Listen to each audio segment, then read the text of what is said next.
his ideas from John Dewey, who got his ideas from C.I. Lewis, who got his ideas from Charles S. Peirce, the famous logician, who was a revolutionary in the history of logic, and who was in a club with William James of all people. And Peirce got his ideas about pragmatism versus practicality, a distinction I'd never heard before, from Kant. And they go back to Galileo and Francis Bacon and the Arabic scientists. But Kant, evidently, according to Peirce, Kant draws a distinction between practicality, which is where you decide things are practical based on your reason, your a priori understanding of how the world works, versus pragmatism, where you decide what's practical based on experience. You let the world teach you what's practical instead of imposing your ideologies upon the world and trying not to let it disrupt your beautiful, pristine, clean ideas. And I'm shocked because I didn't think that Kant would make a distinction like that. And I've always been equating pragmatism with practicality as being the same thing. So I've got to go back and read this Kant essay that Peirce got this out of and find out, is this really Kant? Is like Hegel, does Kant turn out to be a more nuanced person? I'm sure that will be the case, but I'm always ready to deflate some opinion I've had about somebody in the past through exposure to what they actually said instead of what other people said they said. So Kant's on my list, Stephen. I got to go back and I got to chase down that essay. Well, actually, stemming from what you're saying, one of the questions I had was when Hegel was talking about logic in this particular meeting I was in. And I asked a question till the end. It seemed like the kind of dialectical logic that Hegel was talking about was not only the mind was giving form to nature, to the empirical experience, but he seems to be edging toward the fact that the mind itself becomes part of the content as well, and that's an interesting sort of paradox. I suppose you could argue that since the mind is part of humanity and humanity comes out of nature, and so therefore, in a sense, is in a funny way, is like nature comprehending itself through the human mind. And so that is embedded in the content. But on the other hand, it almost seems to say, I guess, depending to what percentage and how the structure is given, or how much leakage there is, if that is the case, do you get to a point where it becomes like so one-sided that nature actually does not seep through anymore? There's really no more content. I mean, you've got it all. I mean, this is part. Look, I'm familiar with, form is content. All right, I'm familiar with that as an artist. So that's not totally shocking to me. But when it comes down to, let's say, talking about nature, is that the mind is so good at extracting the content of nature, although it's only through, experiences, through empirical data, or through what you call then it just seems to me like there's already a gap to begin with between your understanding of nature and nature itself. I mean, you could get close, but you're never really there. And to that degree, if that's the case, then it's sort of said, well, I got it all. I don't have to look at it anymore. It's already there. I mean, it was always there, actually. I've cleared it up. That also sounds a little bit like Plato in a funny way. It's already there.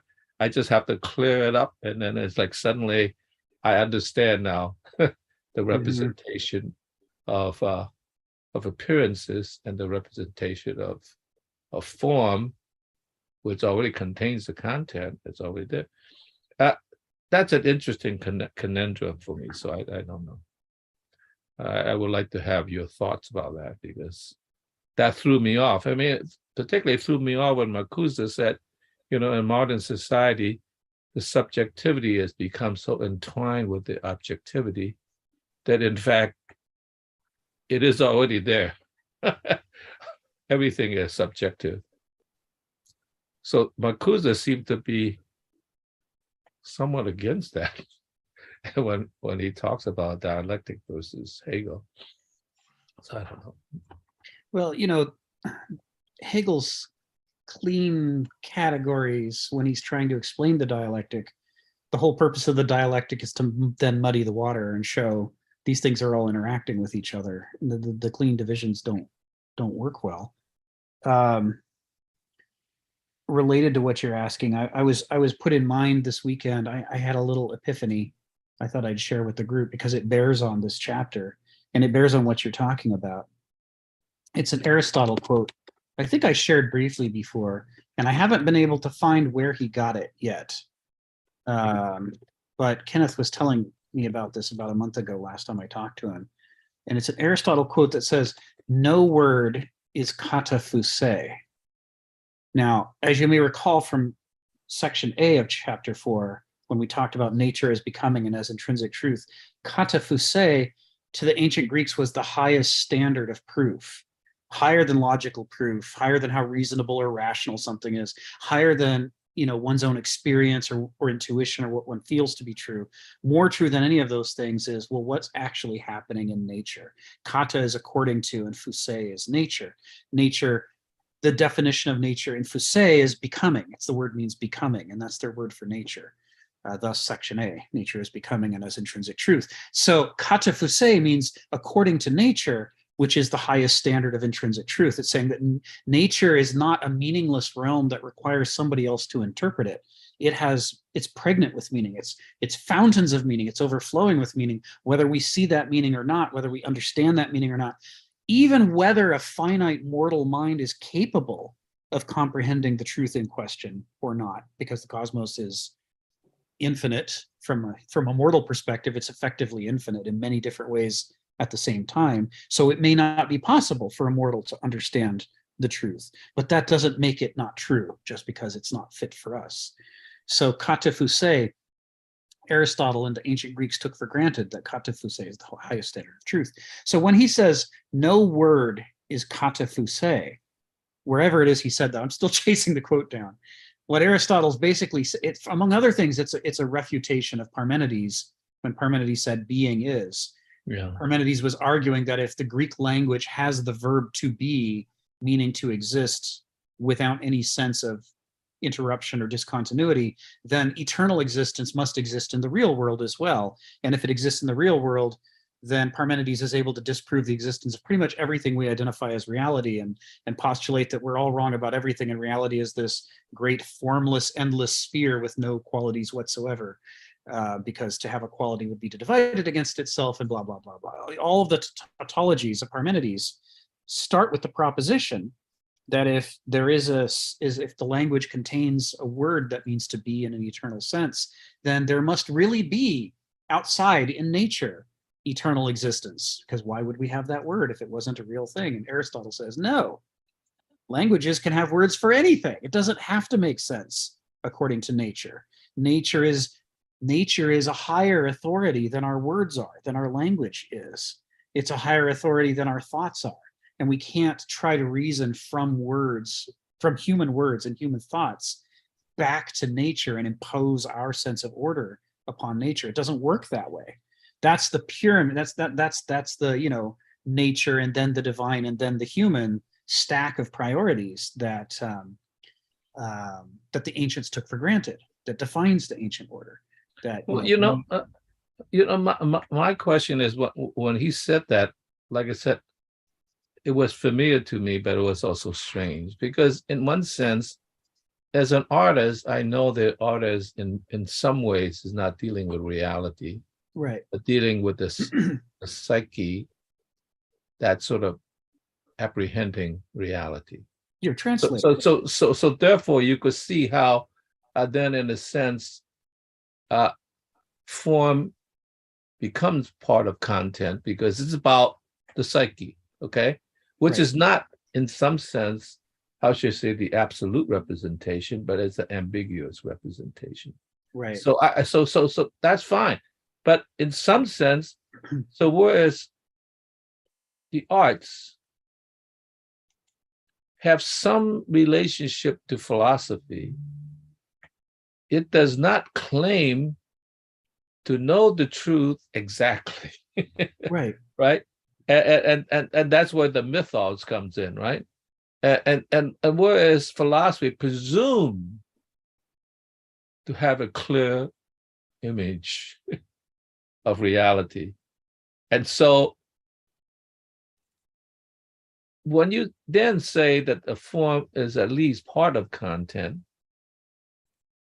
is that just a deep lie or deep unknowing lie? Because like, you see what I'm saying? The Yeah. arts could say that. The arts could say that because it's not claiming truth absolutely. It's just sort of claiming approximate interpretation of the truth through, through apprehension and, through experience and so forth. So that's why it was familiar, but it also seems strange to me. So that's why I Well, had to yeah, ask the question. it should seem strange, right? Because the emergence in Homo sapiens of a radically self-conscious mind that can see not only its own pause and and its actions in the world, but can see into its own mind and critique it as what is this thing that I'm doing. That's like stepping into a hall of mirrors where there's mirrors on both sides, and it turns into an infinite regression of images of yourself looking at yourself, looking at images of yourself, looking at it is weird. I mean, it's fundamentally weird. And it means that if that's the tool that Homo sapiens is bringing to bear to try to understand the world, let alone itself, it's going to be as disorienting in some sense as standing in a hall of mirrors like that. It just by its very nature. Um, there is there's a technique in programming called recursion. I don't know how many folks here are programmers, but I'm just going to drop a link to it because I think it's really relevant here. I first learned about recursion in Gödel Bach by Douglas Hofstadter. He talked about recursion and induction. The mathematical version is induction, and the programming version is recursion. But the idea is, how do you create loops when you're programming? How do you create loops? And a very primitive way to create a loop is to have some lines of code, and the first line of code has a tag, and you have some lines of code that do things, and then you have a line that says go back to the previous tag. And so as you follow the instructions, it keeps looping you around. And then to avoid that being an infinite loop that just you can never escape from, somewhere in those lines, there should be a line that says, if this condition is true, get the heck out of here. Put a tag down below the loop and you say, if I found what I'm looking for, get out. Don't just stay here spinning forever. And it's a typical hazard of beginning programmers that they get that condition wrong. And next thing you know, their program never stops until somebody, turns it off or interrupts it in some other fashion. So people get, used to that at a beginning level as programmers, and they're like, okay, I can wrap my head around the dangers of this. And they forget that when they first met a loop, it was terrifying. It was like, well, the first time you accidentally do an infinite loop, you're like, oh no, I broke the computer. Is the world going to end? It's like, well, no, these weren't the NORAD computers. I think we're okay. But, that's why we wouldn't let you near the NORAD computers yet. Now, the next step in development is they learn special commands that they can use in the programming language that say, make a loop. And the risk of accidentally doing an infinite loop go down, because these commands are designed to, build into it, when are you going to exit is almost a question built right into the structure of these new commands. So it's harder to forget, it's harder to write an infinite loop by accident. And that becomes the main tool that almost all programmers use for looping. They use these specialized commands for looping. But when they get to the advanced level of programming and they think that they're comfortable now, and they've long since forgotten the terror they had about looping, someone says, by the way, there's another way to do loops. And that is, you write a subroutine, right? people there at this point, they're used to writing subroutines. I write some code. If I have something I do over and over, I write it as a little self-contained unit and give it a name, and all my other code can call it by name whenever it wants to do that thing. Oh, is it time to admit a patient to the hospital? Call the patient admit subroutine. And then when it's done, I know that the patient's been admitted and I can move on. Or converting a date between the Julian and Gregorian calendars. I might write a subroutine for that. So they're used to the idea of subroutine calls, but this is the stage in their education when you blow their minds and say, well, that's all well and good, but what if the subroutine calls itself? They're like, why would the subroutine need to call itself? All the examples they can think of are self-contained little things that have a beginning and an end, and then you get out. Why would it call itself? You say, well, if it calls itself, you've created a loop, right? It's like the old go-to loop that was the very first kind of loop they saw. Now they're back in the realm of things that can loop in a way that they're not used to. And this technique of creating repetition through calling yourself is called recursion. That's the technical term. That's what we teach people. This is recursion. And recursion can do amazing magical things that are very hard to do in any other way. And they can do it with like just 1 or 2 lines of code. It's shocking how powerful it is. But it is also perhaps not surprising, but equally shocking how wrong it can go because it's so powerful. If you get one little thing wrong somewhere, and now it's like you wish for infinite loops and the chaos that they could cause, because the amount of damage you can cause with something that's doing the same thing to an infinite structure is terrifying. That moment when a programmer who thought they had figured it all out and they were comfortable with programming first encounters recursion, and they're rocked back on their heels, and they're reminded that nothing that they've been doing is normal. It just felt familiar to them because they'd gotten so good at it up until they met recursion. But now they're having that feeling that they forgot about, which was the feeling they had when they first saw the go-to loop and were afraid of an infinite loop, right? It's like being thrown from the adult confidence back into the child in bed at night, looking at the shadow on the wall and worrying that it might be a monster standing in the corner. And you thought you'd gotten away from that and that it was gone and it wasn't there anymore, until suddenly you're staring recursion in the face and you feel like the floor's dropped out from under you and you're going, what is this feeling that I'm not used to?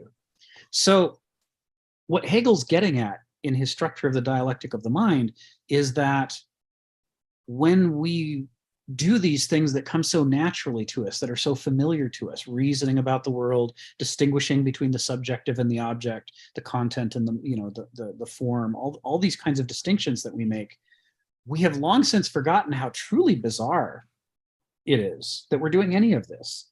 It's all a series of dizzying tightrope acts through a very complicated 3-dimensional, structure. But to us, it just feels like taking a bite of a sandwich. We have no sense that there's anything weird going on until you get into art and philosophy, where the whole point of art and philosophy is, now we're going to talk about the thing that you familiarized yourself with in a way that we defamiliarize you with it so that you can do things with it that you didn't think to do before. Like ask, is it true that being is? It's like, what? Do the walls between content and matter dissolve for the artist, when they're engaging in these things? And does that not mean that it also dissolves for other people who don't know that that's what's happening to them when they're doing things that they take for granted in their lives?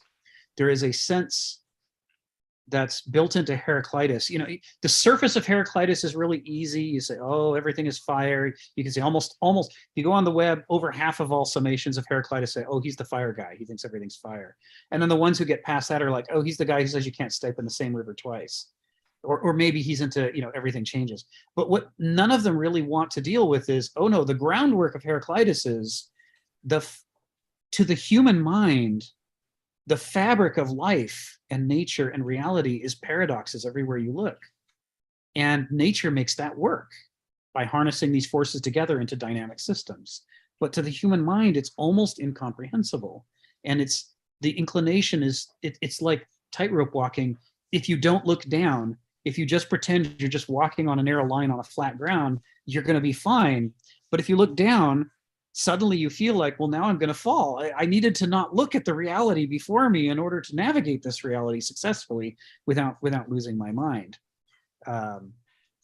the existentialist tradition, dialectical tradition of Heraclitus and Hegel and the folks who followed is all based on trying to learn how to look at that groundwork of paradoxes and not, you want to neither quail at it and lose heart, nor paper it over and pretend it's not happening, but to somehow become comfortable with that architecture of our own minds and of nature and their relationship to each other.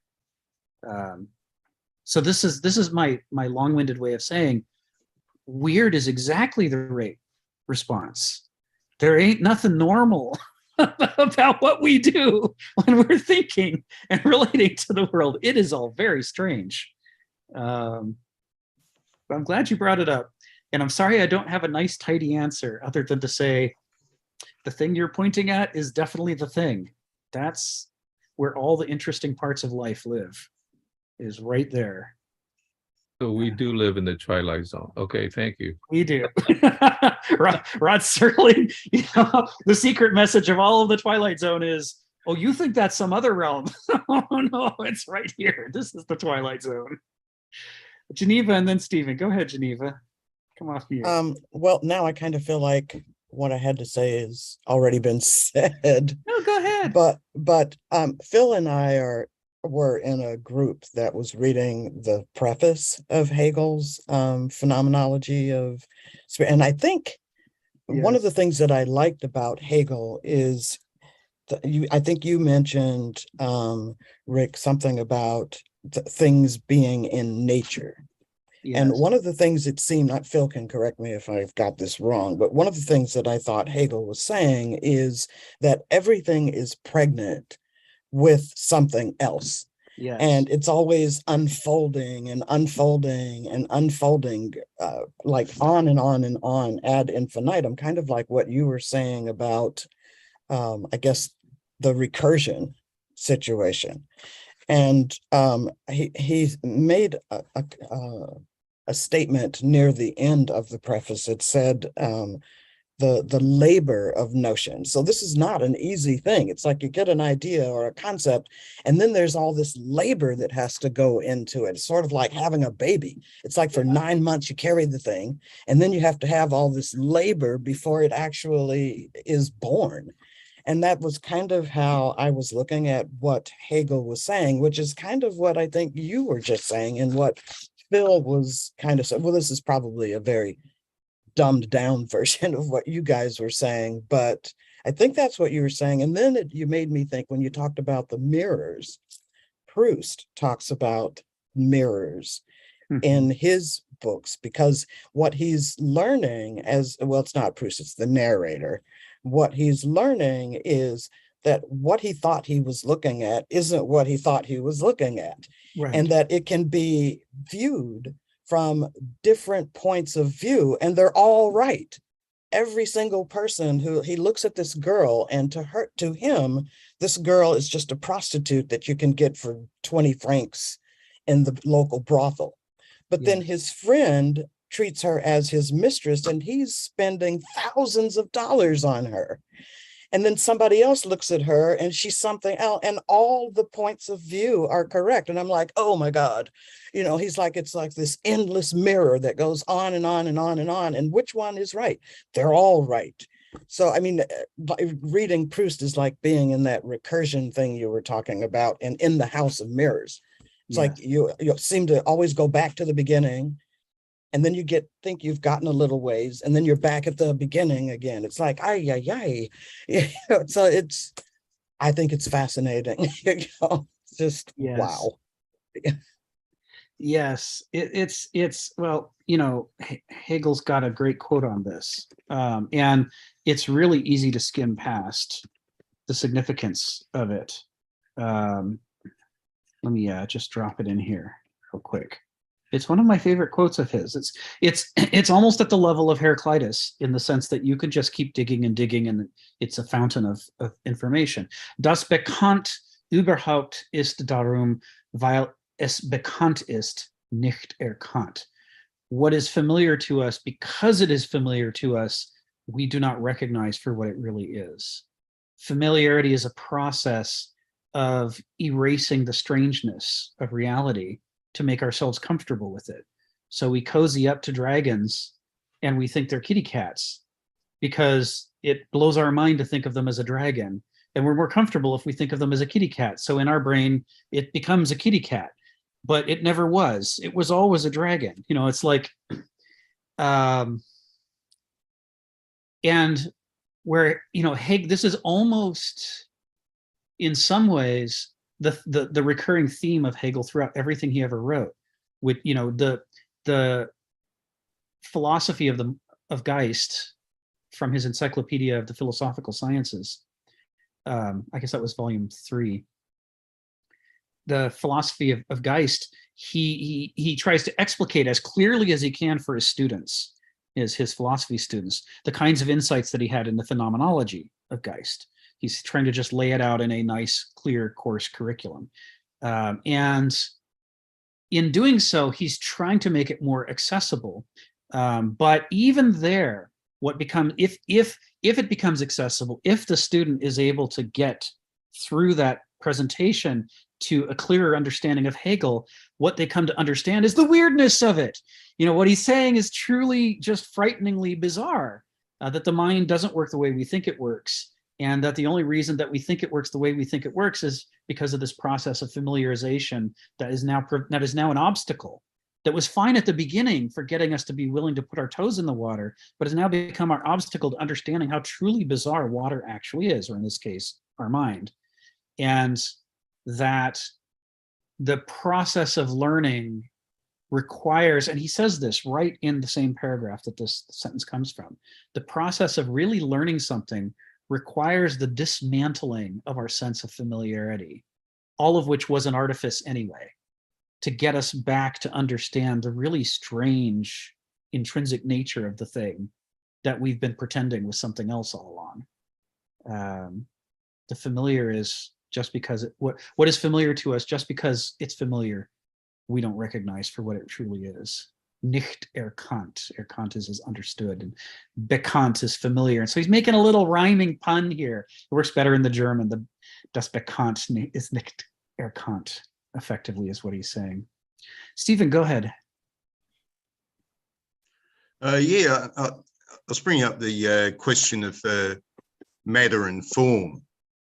And it seems to me, you know, when I was looking at Rudolf Steiner's ideas about education, and he had ideas which are more in the realm of Goethe. But what he seemed to be saying is the risk is where the educational institution becomes a machine, Yes. which is following its own program. Right. And it's treated the students like their putty or like their toothpaste, and we're just going to squeeze you through the machine. And the more like toothpaste, the more like putty, the better, because you will fit in our mold. Yes.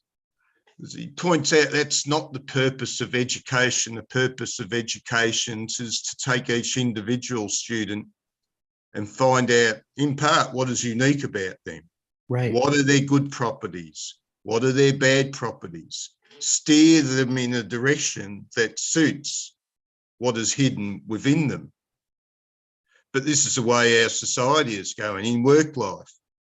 They would like everybody to be nice little processed sausages so they fit nicely through the machine. And this is the sort of society we're building at the moment. Yeah.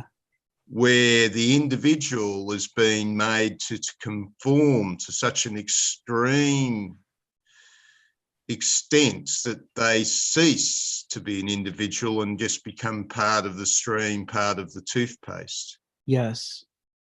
Yes. Thank you, you. Stephen. And what you're describing, you know, is core to this section C of this paragraph. He's outright saying that, you know, we can't teach different people the same way. We have to pay attention to the character of each specific thing. We can't overgeneralize and try to impose these mass solutions. It doesn't work. And, you know, even if it did work, it would be hugely dementing and distorting for everybody and everything to try to do that. But on top of all that distortion and dementia, it doesn't work because, you know, we all, like Geneva said, you know, was brought up in the Hegel class, we all contain the seeds of our future selves. We're never just what we are. We're also something else invisible that's unfolding to become visible. And, you know, education that fights against those characterologically driven processes of growth of the individual person are doomed to failure. They're going to be, you know, struggling. You want to do it the way that you know, well, that's why they call it anthropoculture. It's why the Greeks called it anthropoculture. You want to do it like the way you cultivate plants that grow. You can't make a tree not be a tree, but you can try to help it keep from falling over by, you know, shifting the branches a little bit more balanced. You know, that's the sort of things that you could do, or make sure it's got water and light and soil so it can do its thing. You know, knowing that you can't grow the tree for it, all you can do is try to create the optimal conditions for it to grow itself. You know, this is what separates the good teachers from the bad teachers. So I'm with you, Stephen, 100% on this, and this is all very bound up with the subject of this section. This, when we first talk about the idea that the ancients' belief in character, that individuals have their own specific character that makes them who they are, and that is not just a rigid thing, but is a process of unfolding and growing, and according to directions that are like fingerprints for them. If you could stand back and look at the course of their lives, that they were going to unfold in this way and not some other way, but that the person next to them wasn't going to unfold that way at all. They were going to unfold a different way. You know, this idea that we've each got our own character, they derived from observations of nature itself. Why does a lettuce seed unfold differently from a rosemary seed? Why don't they unfold the same way? Even though they're both tiny little things, they don't seem to contain miniature versions of the adult plant the way that the medievals would later think. They seem to somehow have a teleology. The Greeks had this concept of telos. They have ends toward which they grow, and the actual form they take involves some sort of, and I'm going to use Phil's term, equivocation between the ends that are within the seed and the ends and the shaping of the world around them. There's some kind of dialogue that takes place in the process of unfolding their order, so that what you end up with is neither what the world would have done without them, nor what the seed would have done if it hadn't had the world pressing on it in the ways that it did. You end up with something you couldn't predict in advance because there's too many, countless decision points that were resolved through this complex mediation.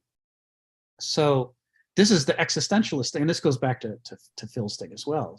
This is the existentialist model of learning and understanding that, although it's easy to make plans and schemas and systems and logics and prescribe how everything should be, it's a half-witted solution. Noesis left to its druthers is a half-witted solution.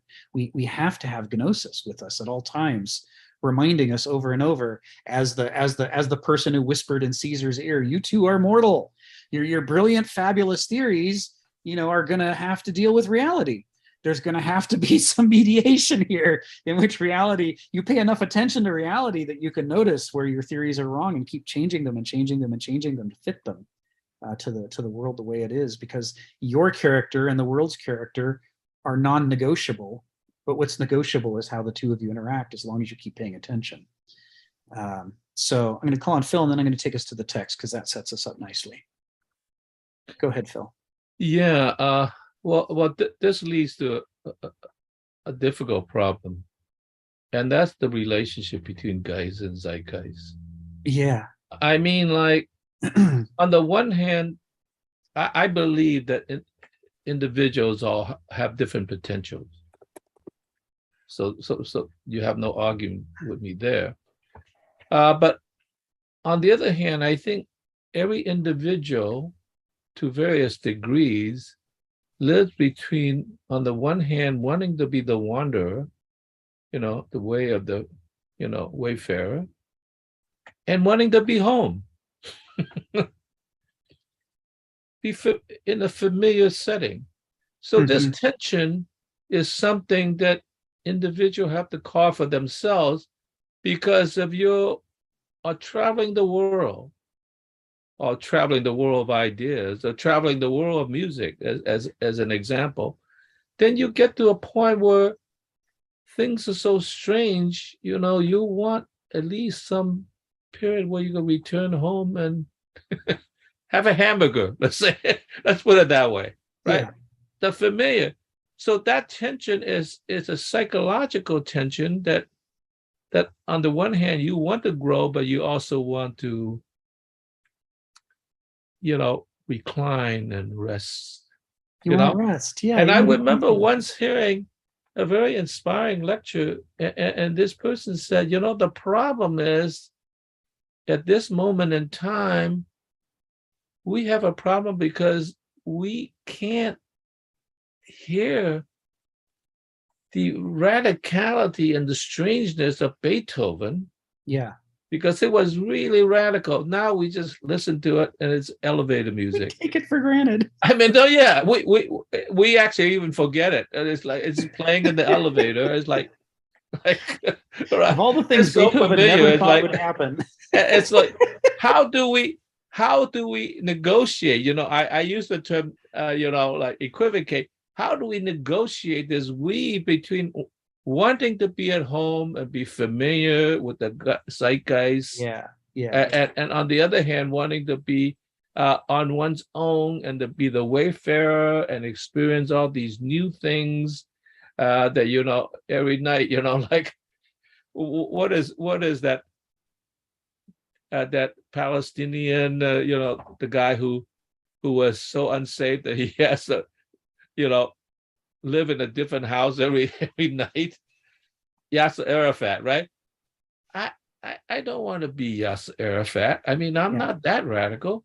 Yeah. But on the other hand, I do want to move myself and hopefully the society forward so that I could be familiar enough that I could take these long journeys. Otherwise, like I'm lost in the world. So I think that tension is within us. And I'm just wondering, how do you then construct a zeitgeist that would allow for that sort of like relaxedness that allows the dispersion and the cohesion at the same time? I mean, that's a question it's like, it just seems so urgent, not only in terms of us, but in terms of past societies, because we do have an ecological system in, what I call Eco 2, which is the zeitgeist. Yeah. Yeah. Well, it goes to your point about living at the gate of the city wall so that you can be in it and out of it at the same time. People often observe that about cats.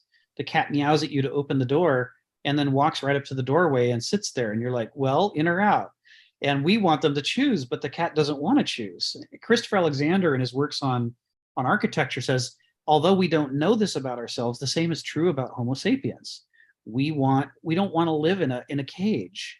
We also don't want to be homeless. We want a home that has windows and doors and atriums and porches. We want the borders. The boundaries are the interesting parts where we want to be.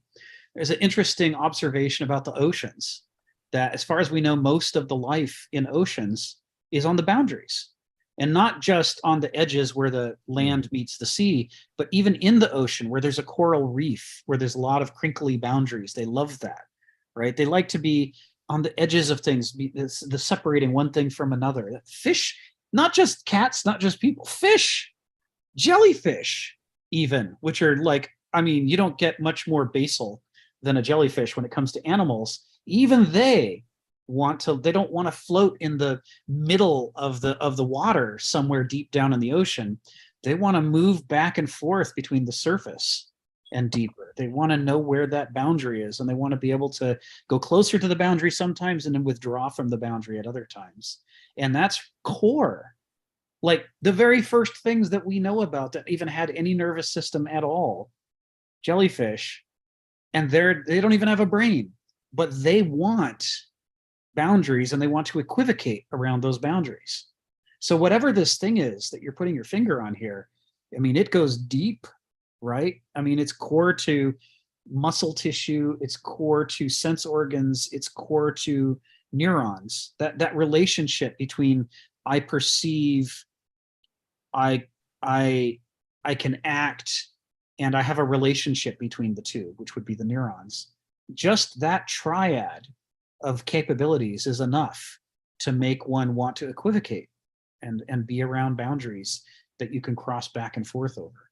We are, all animals are liminal creatures, right? Liminal is a great word. I love that word so much. It applies so well to us.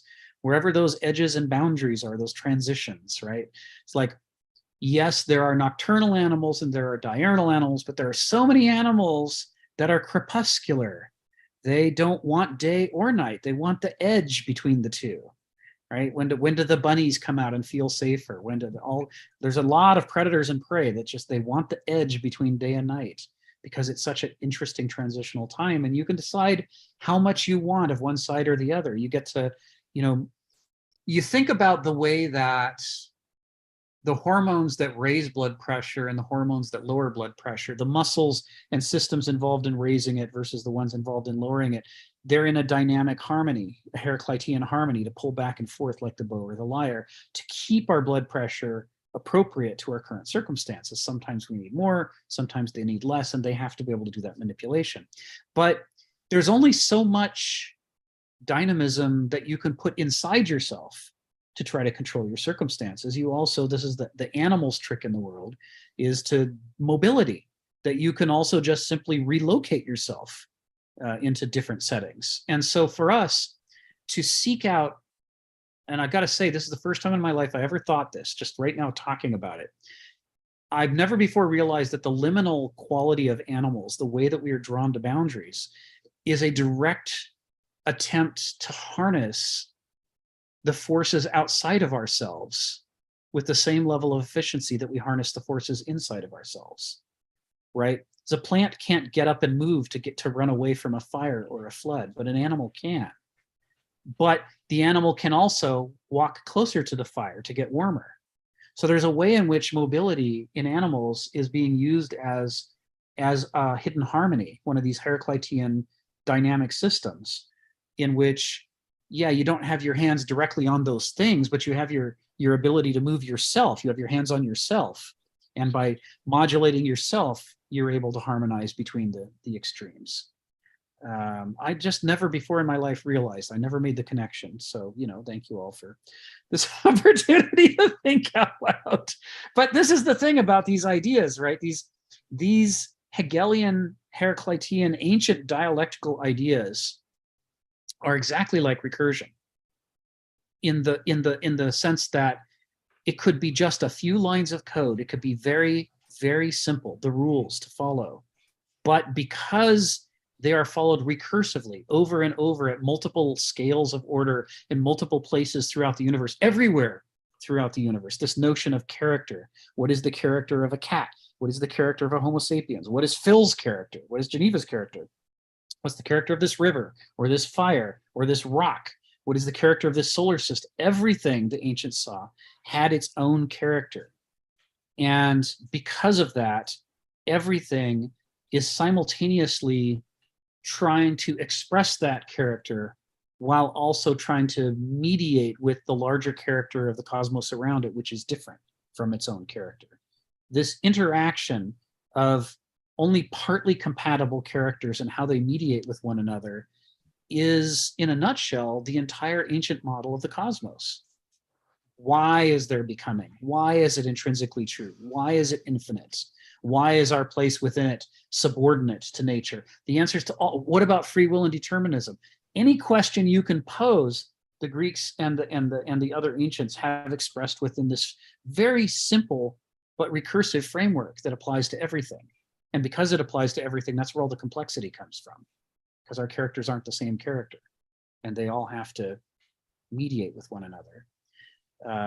Donald is a programmer, so he knows about recursion. And he knows that, this idea that with a few lines of code, but calling back upon yourself, being aware of yourself, being able to turn the eyes of the mind back onto itself and evaluate itself and change itself, that power can do almost anything. Like, I can't even run you through all the examples. There are things that are impossible to do with loops that are trivially easy to do with recursion because of the ability to refer back to itself. Self-reference, self-awareness, and self-modification are they're almost like magic tools. Go ahead, Donald. Yeah, any problem that's solved by induction can be gets solved by recursion. But your fondness for computers with infinite memory, is just because, I mean, that's what happened. I mean, yes, they never stop executing if you program them as loops, but they exhaust all of memory and stop the computer if you don't understand your termination conditions for recursion. That's right. But they do introduce a class of kind of a mathematical problem similar to self-reflection. Reflexive problems. Yes. That are, well, the answer to this step is the answer to the previous step plus some operation that goes on back or forwards as far as you like. So it is a powerful technique.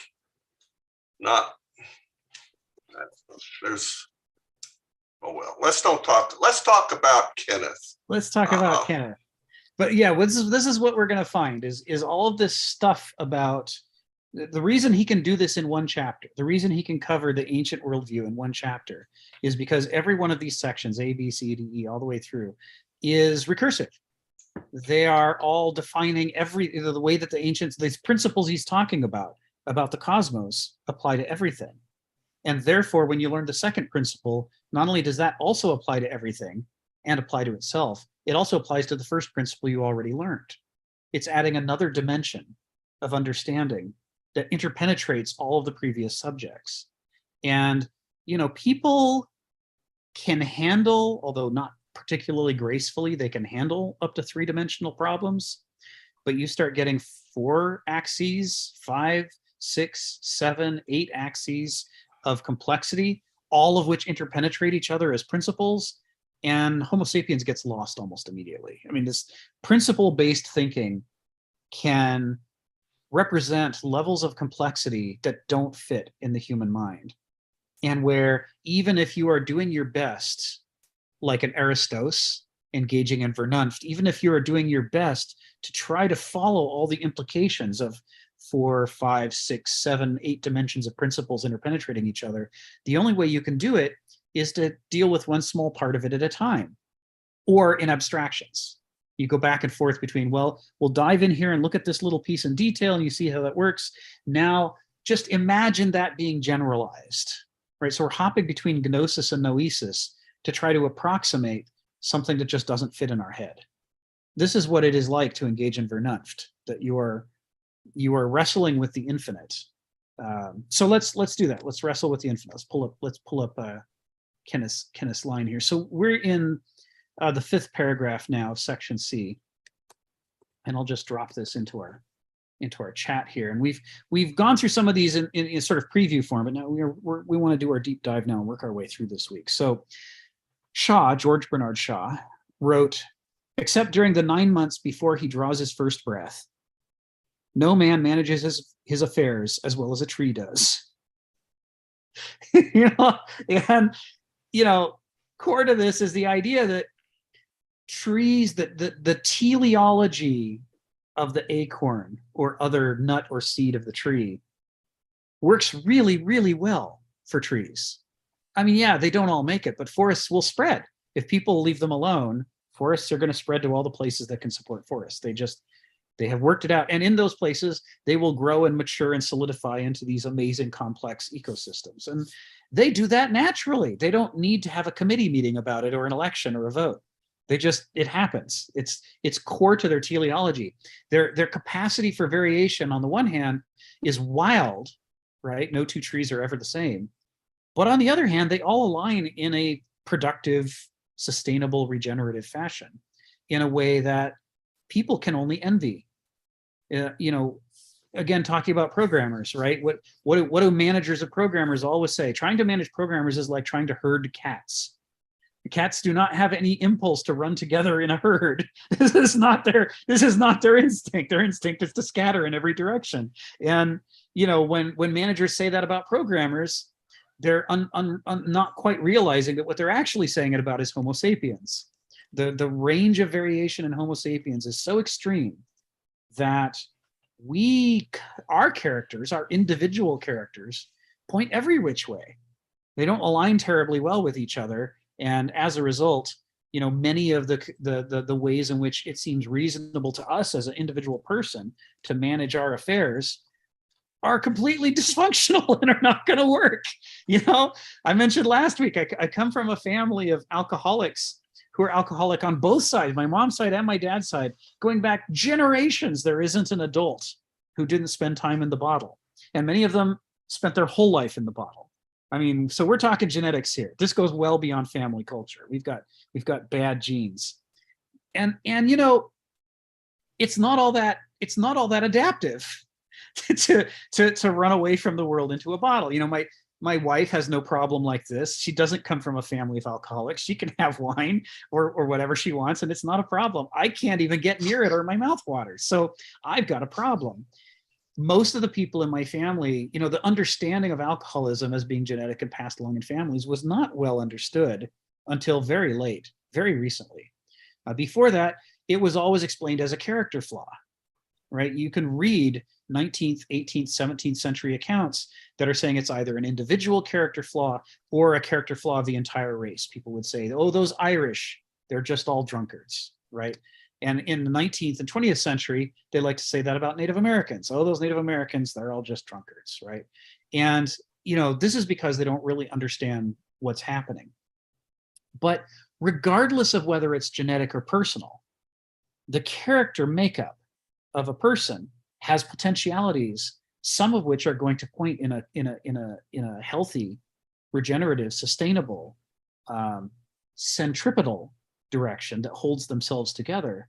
And some people's characters are going to be pointing every which way, including in directions that make them fly apart centrifugally, in which they don't manage their affairs well. My own family is a beautiful, I mean, we could write a book about all the stupid things me and my ancestors have done that seemed perfectly reasonable to them as a way to manage their affairs, but that led to calamity. And the Greeks would categorize most of it not as tragedy, but as comedy. Because, you know, we're not talking about people who are larger than life and full of virtue and, you know, oh my God, we all wish we could be like that. We're talking about, you know, really crazy people. But in that, the people in my family are, on the one hand, are exceptions. They have been exceptionally, you know, unable to manage their affairs well. But on the other hand, they're not really exceptions, because we could look back at human history and go, really, the Holocaust? Really? Industrialized slavery, that made sense. You thought that was a clever thing to do. Oh, really? You threw your cigarette out the window and burned down the entire west of the United States. That just seemed reasonable to you. That was a good way to manage your affairs. You know, the things that people can do that would never occur to a tree or a wolf are just astonishing. And moderns, because modernity is based on the myth that there's nothing better than people and that we are sufficient.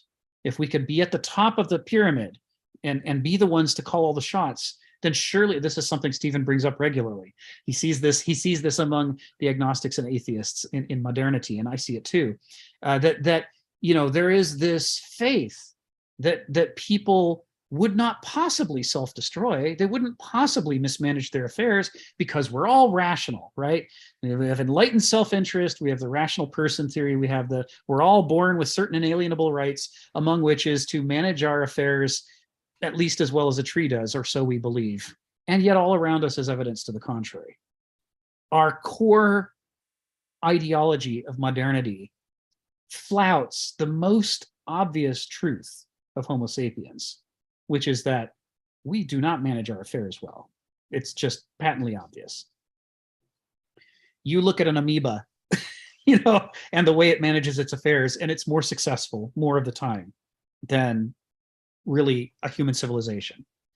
You look at the history of Rome and how they were their own undoing, but there were even stages where they suspected they were their own undoing, but they still couldn't stop themselves.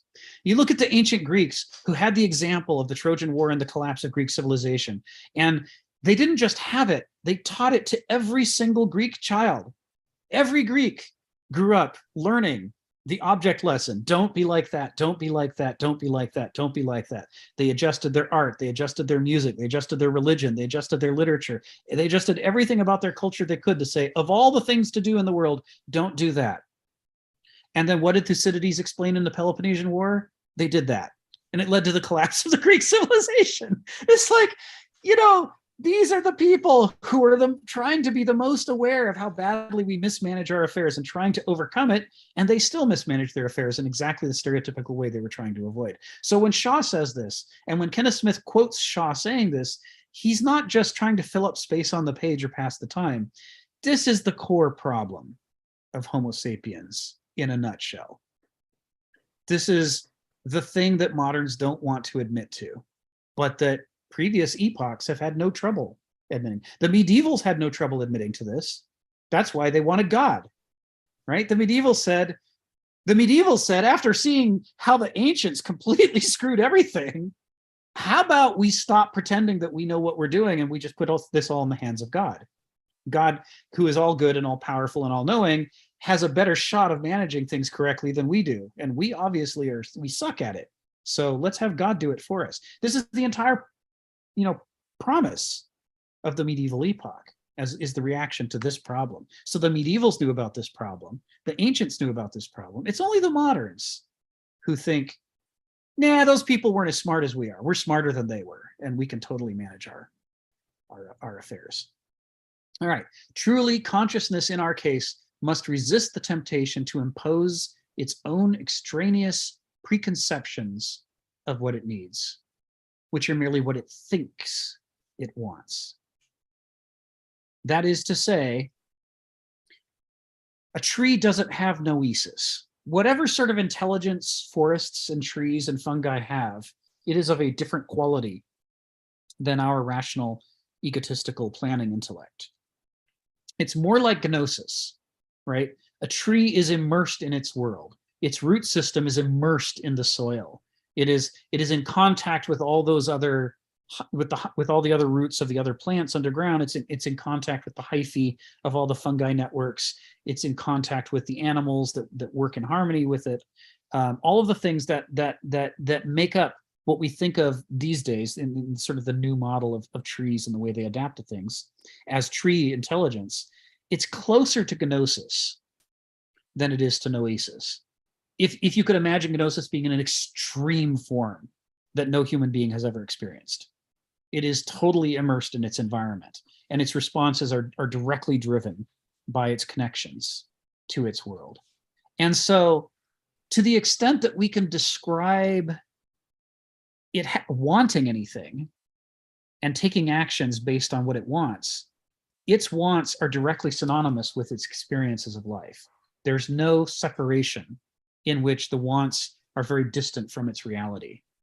They're pretty much its reality. If we move up from a plant to an animal, especially to a mammal or a bird or something else that we can see has consciousness of some kind, there too, their instincts help to steer them in such a direction that usually what they want is, if it's not exactly what they need, it's usually somewhere close to what they need, right? A cat gets thirsty and decides to drink, it probably needed water. Cats don't drink water for ideological reasons. They don't drink water on a schedule that has been appointed to them by the grand poobah of all cats, who has laid down on a tablet, "Thou shalt drink water at these times and only in these ways," right? Only a person would do that. That separation of want from reality is one of the hazards of the negation that Hegel writes about. That is the baseline for Verstand, for naive forms of noesis. It is that disconnect from reality that makes it possible for us to plan, and it's a two-edged sword. Yes, now we get to have some control over our lives, But now we are less fit to control our lives because we are less aware of our lives, because we had to push away our gnosis to make some space for our noesis. So what he's saying here when he says truly consciousness in our case must resist the temptation to impose its own extraneous preconceptions of what it needs, he's talking about our noesis. He's talking about our Verstand.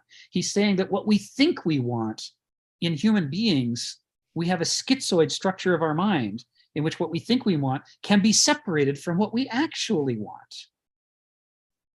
Anytime you've heard an intellectual in an argument lose his temper but not admit that he's lost his temper and say, I'm not angry, in an angry voice. We've all seen that in stories and sometimes in reality. I grew up with a lot of that.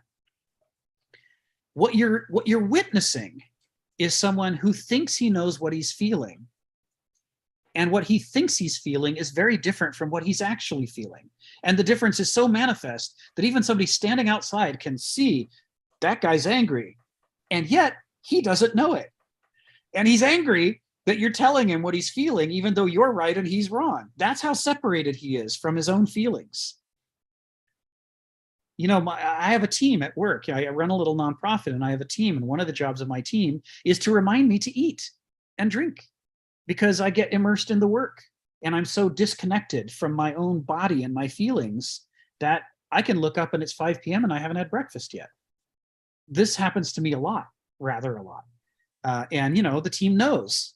So make sure that Rick has eaten, because, you know, what happens to people when they don't drink enough water? They get headaches. You don't drink enough water, you get a headache, you start to get cranky.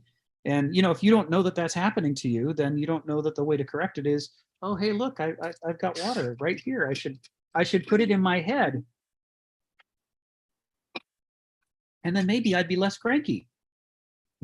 So Kenneth Smith is warning us here. He's using the Shaw quote to warn us here. When Heraclitus says it would not be better for men if they got exactly what they want, Heraclitus is talking about this diremption, this schizoid split within us, in which we have models not just for how reality works and how other people work. We have a model for how we work. And our model can be hugely out of sync with the reality, so that we're operating not according to what we need, but according to what we think we need, which is an entirely different matter. If you read Robert McKee's book Story on how to tell stories and what is the difference between a story and a plot, one of the things he talks about in there is that enormous numbers of people think a plot is a story. They think if one thing happens and then another thing happens and then another, that's a story. And Robert McKee's shaking his head going, that's why so many really bad movies got made in the 70s and 80s, is people thought that that was a story. You'd watch all these things happening and you wouldn't feel a damn thing about it because there was nothing emotionally at stake. The idea that there is a diremption between feeling what we think is going to happen and what actually happens, between what we think we want and what we actually need. This is the basis of all storytelling. This ancient observation about the human condition, that we can be so lost that the things that we are struggling for more than anything might be the things that are the very worst for us, but we don't know that. That's the basis of storytelling. What is it that Oedipus, what is the mystery that Oedipus is trying to uncover? What is the cause of the miasma in Thebes in Oedipus Tyrannus? He's trying to investigate because he's the king and it's his job to get to the bottom of it.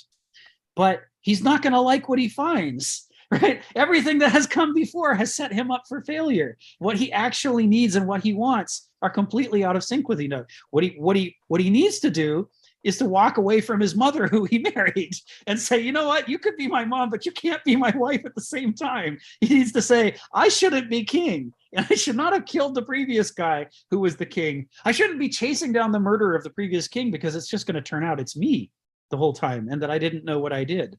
This, how split can people be from self-awareness and from knowing what they want and what they need and from their own feelings? This is core to the ancient view of humanity. And George Bernard Shaw, as a well-educated storyteller, he knows something about that, and he's alluding to that here. He's saying we've got a problem. We've got to be able to distinguish between the model that our noesis is building us and is convincing us is nature itself. Right? The second nature Phil talks about. There's a similar thing that happens when in our cities we build a second ecology, a second kind of world to immerse ourselves in, but it's not the same as the real world. Adapting to be effective in a human society is not the same thing as evolutionarily adapting to nature as it truly is. It can be the case that by optimizing your adaptation to the artifice of civilization, you have actually de-adapted yourself evolutionarily and are setting yourself up for failure. It can be a complete tragic inversion, just like the Greeks talk about. All of this is at stake in this opening sentence. Phil, go ahead. You got your hand up. Yeah, what you just said lead me to think of something that actually is related to this. It might sound different, and that's the appearance of the third. I would think that the very ancients, I mean, before the Greeks, people actually, well, there was a time when people didn't believe anything. They were too primitive. They were, Neanderthal, whatever they are. But once civilization began, I think people actually believed that the gods were real. I mean, they actually believed that. I think that by the time the Greeks came along, yes, there was the gods, but the gods was in some ways a representation of, I was going to say nature, but actually a representation of human nature. So that the gods were in a sense not real, but they were a representation of the inner psyche of humanity. And so therefore, in a sense, it became a replacement. The interesting thing is the representation became real, and it takes over. And that's why, they talk about the gods is embedded in the fate of human beings. You can't really control your fate because, I'm not going to bring in, although I'm sort of suggesting the collective unconscious, all this stuff that's bubbling through, that is a representation. I think that already create a kind of funny distance, right, between, like the relationship between nature or in the humanity and the gods, right, because that's a representation. And in some sense, representation was in some ways false, graspable, but it was like, and I think the really sophisticated people like, like Plato and Aristotle and Socrates, they might have believed in the gods as a representation. I think they were not like even the Greeks, that they were sort of semi-real. It was just, they realized it was a representation. They were already kind of somewhat atheistic already. This is my thought, okay? And then when that failed, then the Christians came along, and that was appearance of the third, which was the representation of mind as God, right? Mm-hmm. So that you have nature, you have human nature, and then you have God, right? So the third becomes a kind of appearance of a kind of a dominant force. I suppose when you come to the moderns, I think the representation might be in the artifacts, the models, the production. Mm-hmm. And so in some sense, like the derivatives of mind itself. I was thinking, recently, because the economy is falling apart, they're talking about money and money too, right? This sort of, and the money too becomes so real that is more real than money one. Right. And in fact, it's become so real, even though they don't separate it. I think it's money 3 and money 4 now. Yeah, so the divergence from that is like, there's a big gap between, money 4 and what money 1 really is. Okay. Which is, and I think, so I think the appearance of the third, in one sense, I kind of believe it because, but on the other hand, it really comes back to what Hegel said about, that the dialectic is not only the form, but it becomes the content as well. Mhm. And I guess that's what I'm nervous about, is like, yeah, if you keep it in the form, you could just say, okay, it's not real, but but in some way we manage the form. But when it becomes a content, is the form managing itself? And I think that's where we get a funny parallax, Yeah. because of the third really is a representation, And even though in some sense you could say the very ancients, the Babylonians and the Egyptians, it was still a third, but they believed it so much that it was actually, they believed it. It wasn't like a representation. It was the Greeks that started this representational thing. Some people believed it, and some people realized that was just a kind of a myth. Okay, I'll use myth in the false way. It's a representation. So I guess that's what I'm trying to bring into this, is that this appearance of the third is something that kind of throw the monkey wrench into this direct experience, as you talked about, in relationship to nature. Because if it was really a representation of nature, what I mean by the representation is that it was really never a direct experience of nature. It was the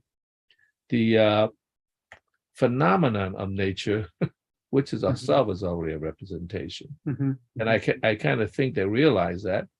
And in some sense, the Greeks were more interested in the passions and emotions of the representation, which is already divergent from the reality.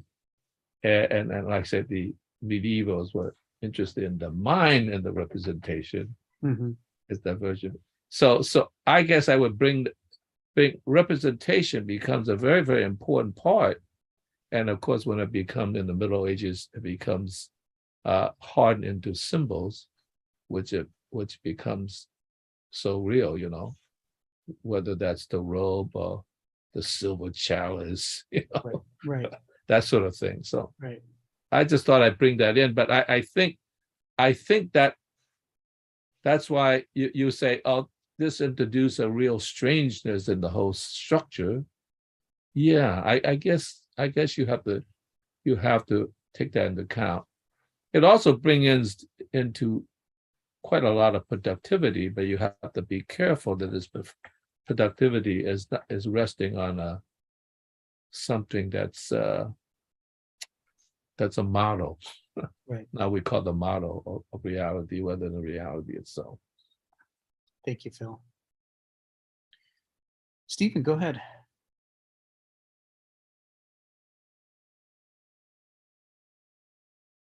Yeah, I was going to bring up this question of where that Smith was talking about, and this is a problem that an animal has a brain, has a central nervous system, and models its environment, and that enables it to navigate its environment. The most primitive creature that has a central nervous system will navigate its environment with the use of a model.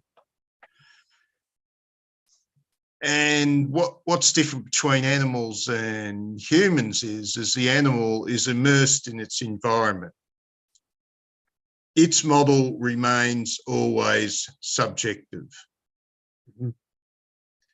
If an animal feels hungry, it's going to attack the bowl of cat food or whatever, eat it, and then wander off and do something else. But the human is conscious of its subjective model. It treats its subjective model as an object. And we can sit with that object and think, I was having a great time eating that food. I want more. I need to learn this recipe. I need to learn how to work the can opener.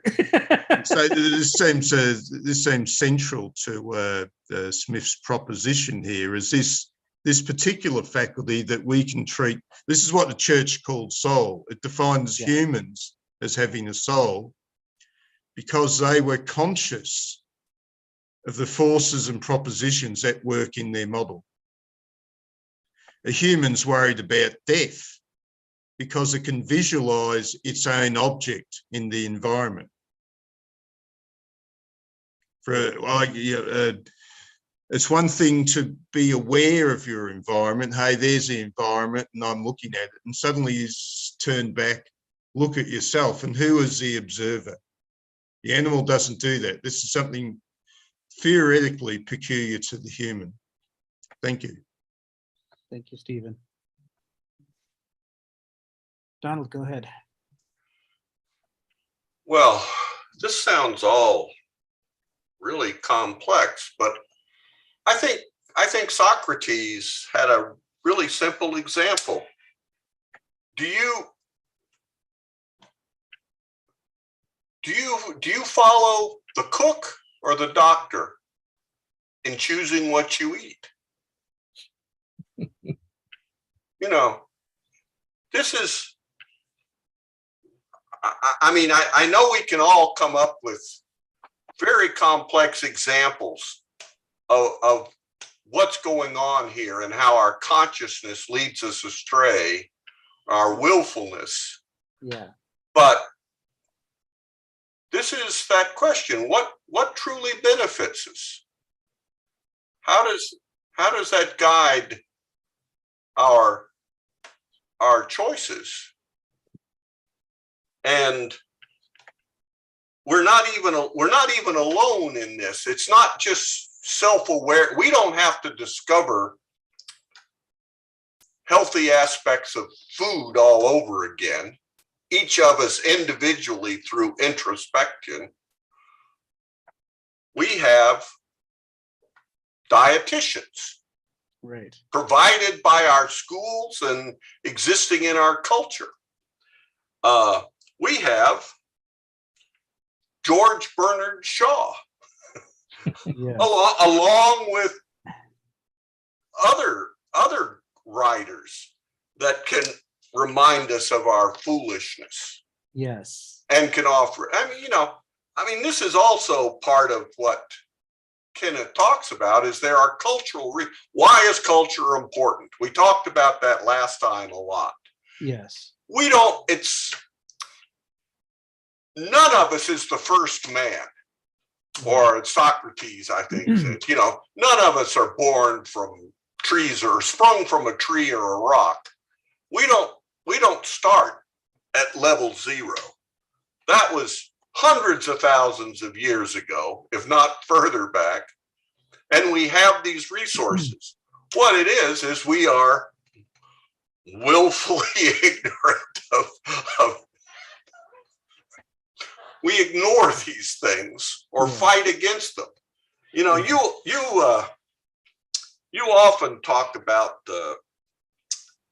some of the bizarre features of our Constitution and how it leads to sort of a bizarre politics occasionally.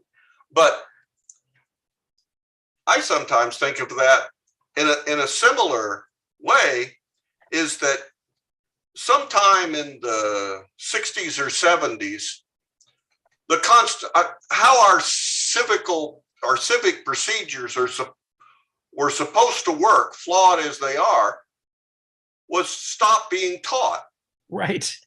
Which is not the solution. So, even a bad constitution stands no chance if the citizens under the state ruled by it,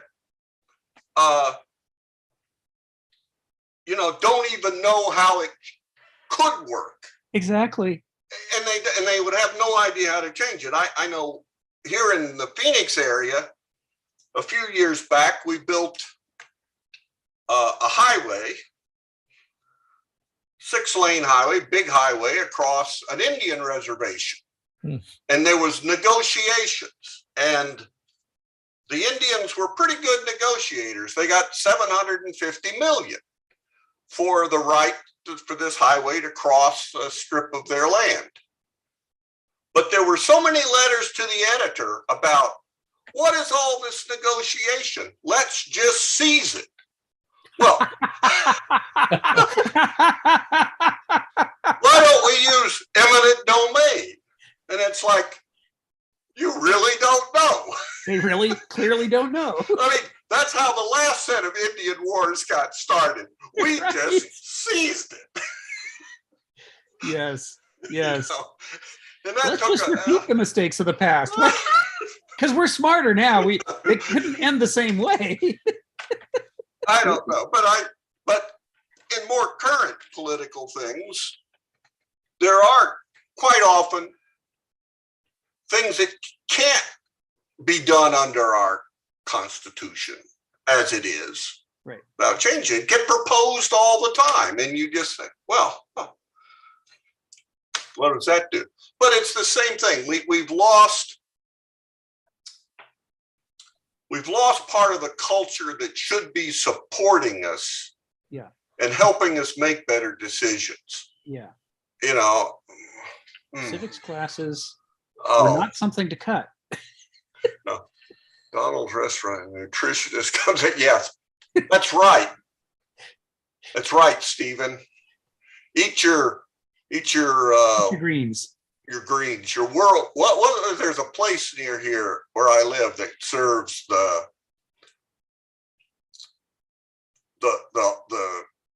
healthy foods whole salad or something like that. You know, well, yeah, it's kale and quinoa and all kinds of stuff.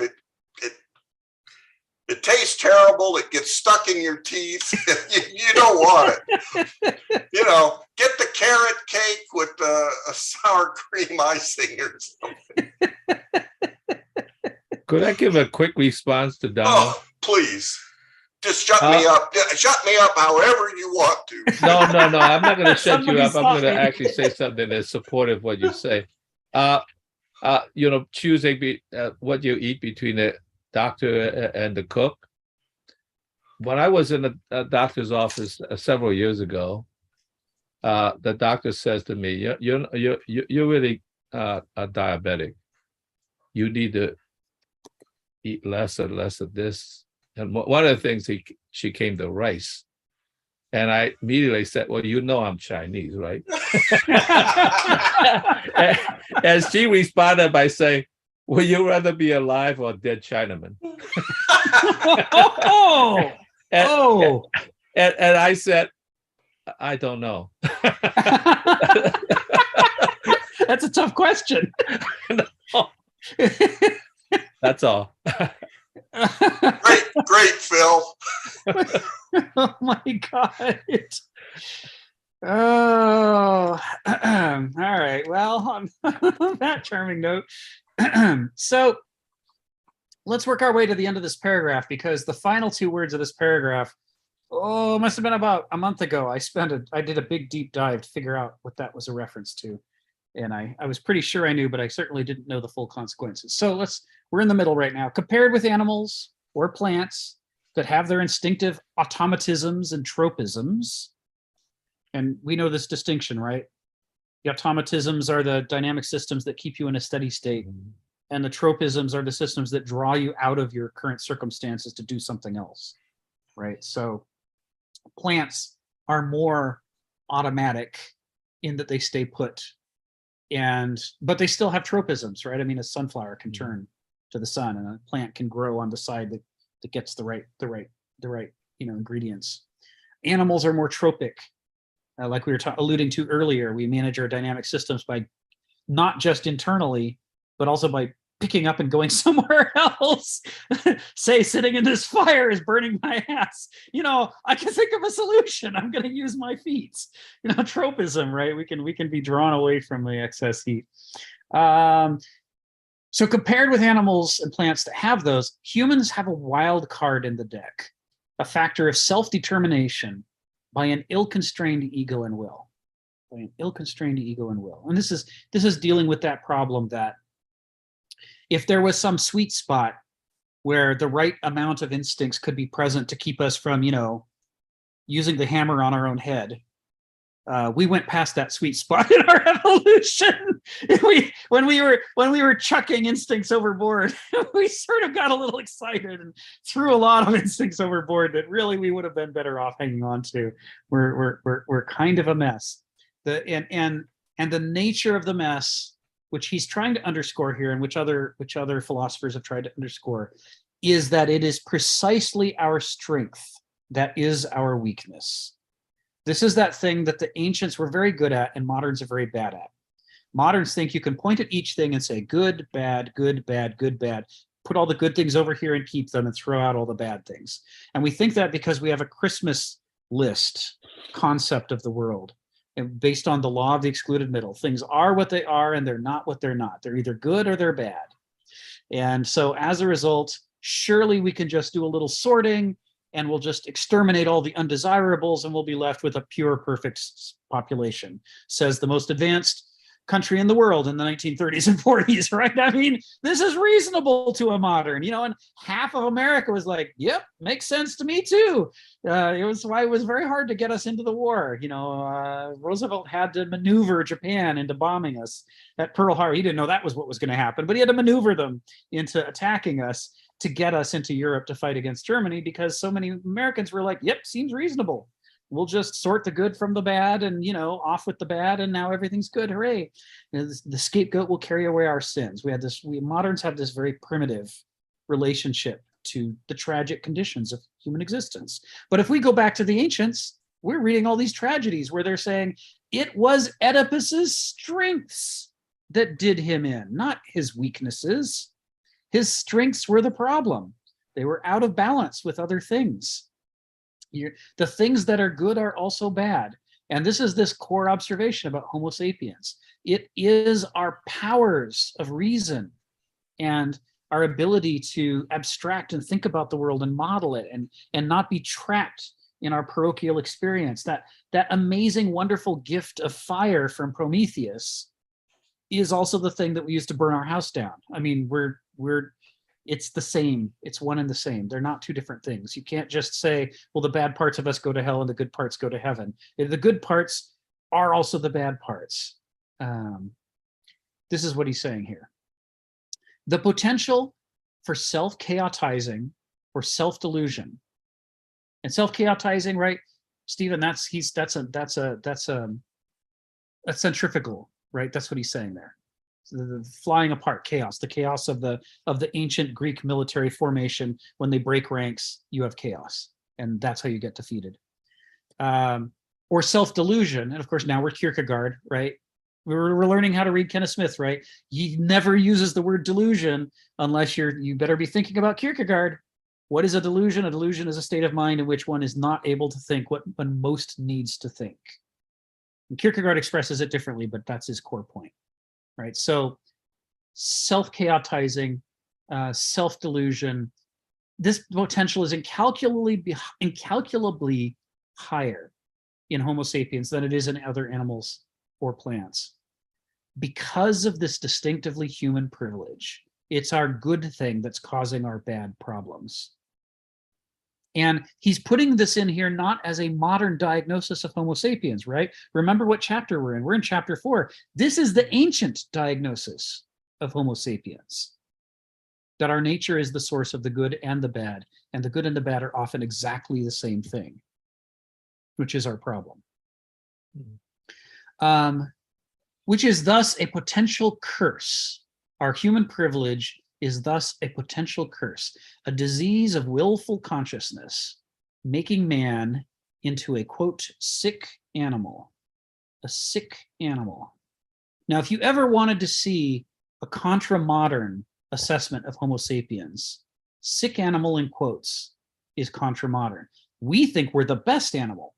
We think we're the pinnacle of maybe creation, maybe we're the pinnacle of evolution, maybe we're the pinnacle of history, but by God, we're the pinnacle of something. We know it. It's our right as moderns. It's our inalienable rights, right? Nobody can separate us from our right to be the best. That's what it means to be modern.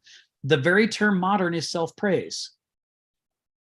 You just can't say, well, we're moderns without saying, as opposed to those primitives who preceded us, who existed only as the stairs that we would climb in order to reach the wonderful pinnacle that is our glorious selves. Modernity is self-flattery is built into this. As a result, modernity has no truck with this concept that Homo sapiens could be a sick animal. It's just not okay. We have to be the best animal. If we allow that we're animals at all, and not just angels of reason who will fly through the universe in starships at warp speed, which is what we think is going to happen. If we can allude to the idea that we might be animals, certainly then we must be the best of all animals. We're the most adaptable, we're the smartest, we spread across the world. Haha, we can shoot all the other animals, that proves we win. You lose, we win, the end. This is the modern conception of Homo sapiens. It has no room for us to be a sick animal, which is why this is Nietzsche, sick animal. This quote comes from Nietzsche. Of course it comes from Nietzsche. If there is a way of expressing a critique of modernity best calculated to infuriate a modern, you can be sure Nietzsche said it. That was his great gift. His great gift was moderns' self-flattery and hypocrisy infuriated him. And as his translator Walter Kaufmann says, when you infuriate a man who has a gift for words, you better watch out, because what's going to come back at you is the perfect, most pithy, painful summation of what's wrong with you. My wife's an editor. She's very good at controlling her temper, but you do not want to piss her off, because she's good with words, like Nietzsche's good with words. And she will diagnose you with a handful of phrases that you will thereafter never be able to forget, because they're so catchy and just exactly right. This is one of Kenneth Smith's favorite things to do. He calls it the fine art of execration. The fine art of execration, to be able to find the most pithy, contemptuous summation of somebody's vices that they will not admit to, in such a way that thereafter they can never forget that you said that. And it becomes the pin that's constantly pricking the balloon of their ego. Every time they try not to think about it, oh, that pin is so shiny and memorable, and it comes right back and pops their balloon again. Says this is what an ego most needs more than anything, is to be deflated, which is the thing an ego wants less than anything in the world, which is why people like Kenneth Smith and Nietzsche and Socrates, right? How did Nietzsche get this way? Well, he read about Socrates and said, ooh, I want to be a social gadfly.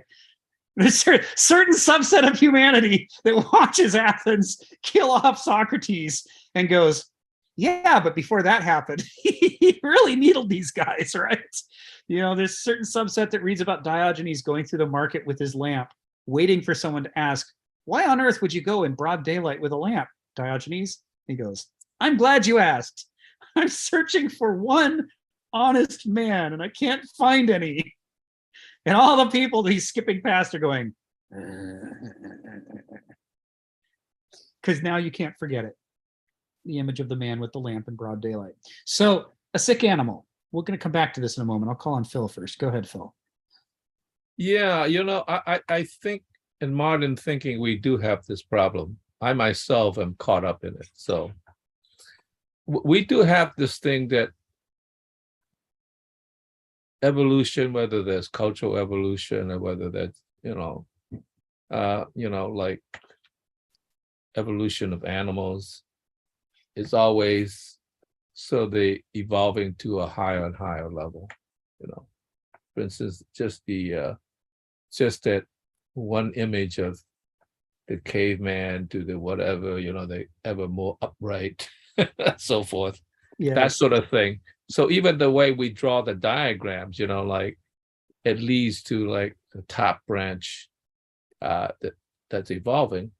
But in fact, I think evolution, as an example, is not necessarily that way, but it was really about adapting to the particular ecological environment in that particular time, in the particular place. For instance, it's not really the strong bird that survived necessarily, but in a certain location where there are only, for whatever reason, the change in environment, there are just nuts that are hard to crack. You need a bird that have strong jaws, or else one that's sort of very clever in a different environment will die off because they just can't crack the nuts. That's all that's left. And we found this out. Let's leave aside for the moment the sort of violence we did to the minorities, you know, the ones who are supposedly less superior. Let's leave that out for now, just in terms of efficiency. When we developed globalization, it was just heaven in some sense. Mhm. It was efficient. Things were delivered in the cheapest manner, you know, allow money to grow and everything. It's great until we found out not only the disease, but even before the disease that happened, you know, one ship stuck in the Suez Canal delayed the efficiency of the transport system. Yeah. And we suddenly realized, yeah, you know, maybe globalization wasn't so good after all, because we are counting to what you got the just in time delivery of things, and we're structured that way. And now everybody is thinking of resilience. Let's not even talk about equity, how it's distributed. Just let's talk about how it's delivered. Resilience. So everybody is now reshoring. After we have completely destroyed our industrial base, we found out most of our products, particularly at the low end, some even in the high end, has been shipped out. And even though we kind of have the knowledge, we don't have the production to do that. We're talking about nearshoring. So now we have to spend time sort of like rebuilding what we have actually destroyed, because we did not think about a changing circumstance that might not fit the just-in-time strategy of efficiency of transports and so forth. So in some sense, I think we have to understand that conditions could change, all sorts of conditions, and you have to be sensitive to the situation as it is in order to adapt to the situation as it is, rather than say, oh, we got this down, everything is going to be perfect, the movement is so efficient, less transport price, you know, and all that kind of stuff. Ship the cheaper labor to, you know, China, you know, Indonesia, wherever, and, you know, and get a price back for it, and we have the goods for a less price. How good is that? Terrific, right? Until it breaks down, and now we're going to have a globalized depression due to that. So I think we have to rethink about our ability to really control the system, and that our models ourselves might not be adaptable to all sorts of conditions that we have not perceived. So that's my thought about that relationship, about how these things that animals are used to have become invisible to us because we know better. Right. Yeah.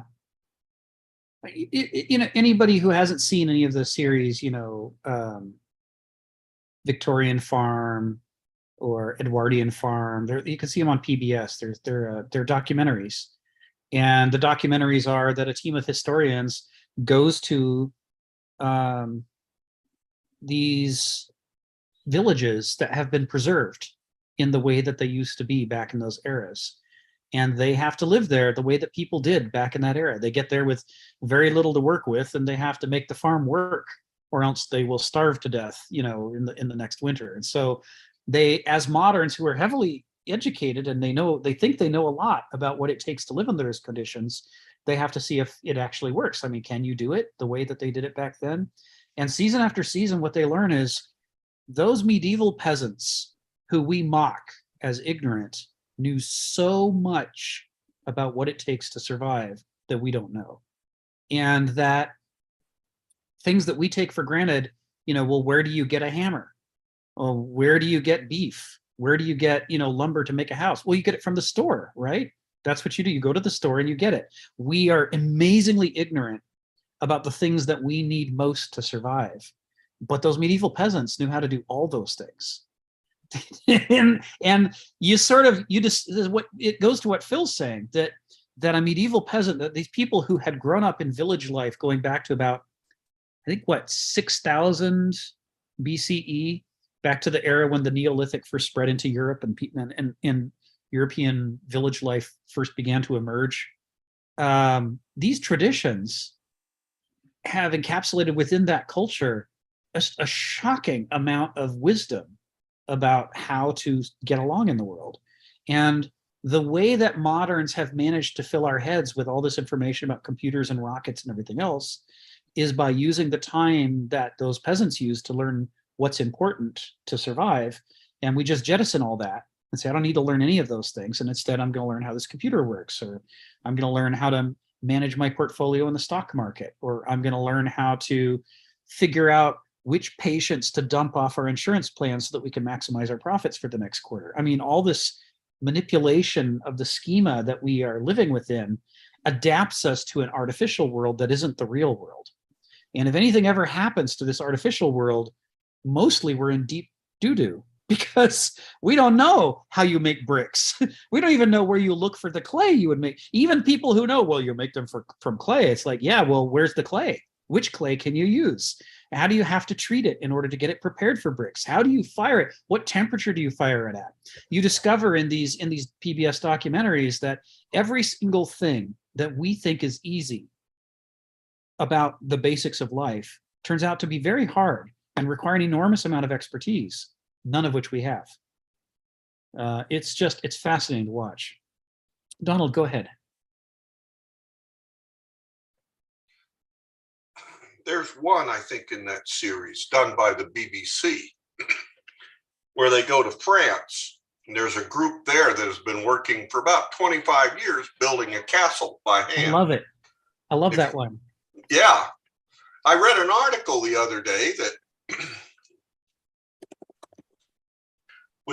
after the fire at Notre Dame in Paris, that engineers looked at it and said, no way we can build this roof.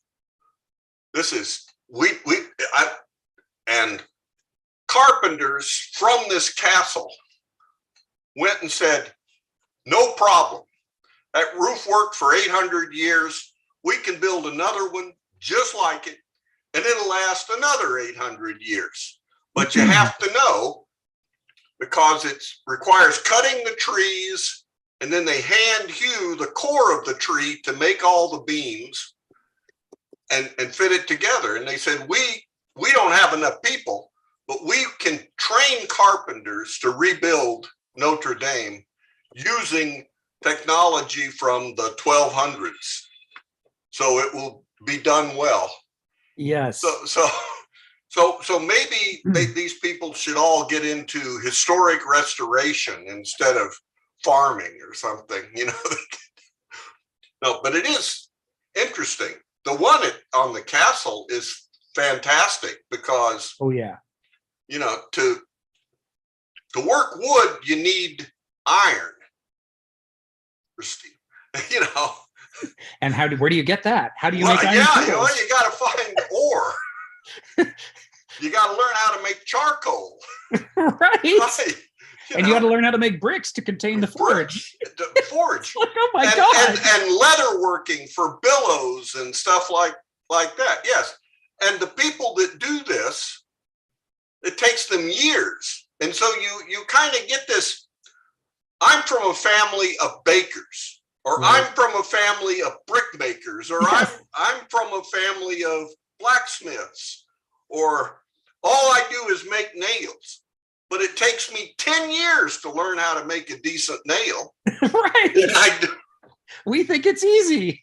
Well, yeah, we take steel wire and run it through a machine and it snips it. Yeah, it's really interesting. And the number, it's just almost the logistics of it is itself, because you know, I'm going to build a castle. Well, you'd better hope that you can find everything you need within a day's walk.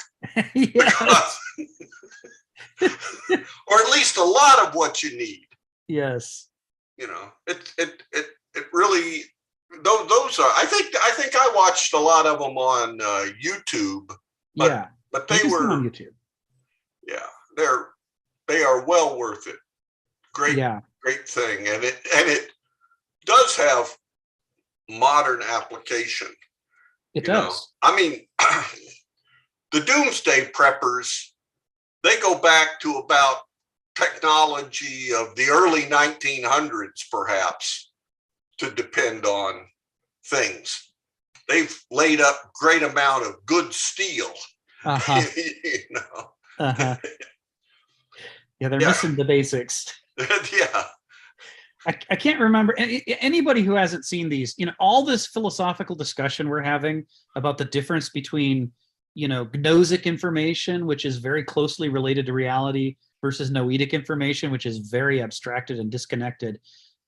You watch any one of these 4 series and it will teach you more than any number of these essays. I think it's Edwardian Farm, where it's that they've got the old forge, but it doesn't work anymore and they need to rebuild it. And they're like, great, well, yeah, we want to make some iron things, so we need to get the forge working. And we need to get we don't have bricks.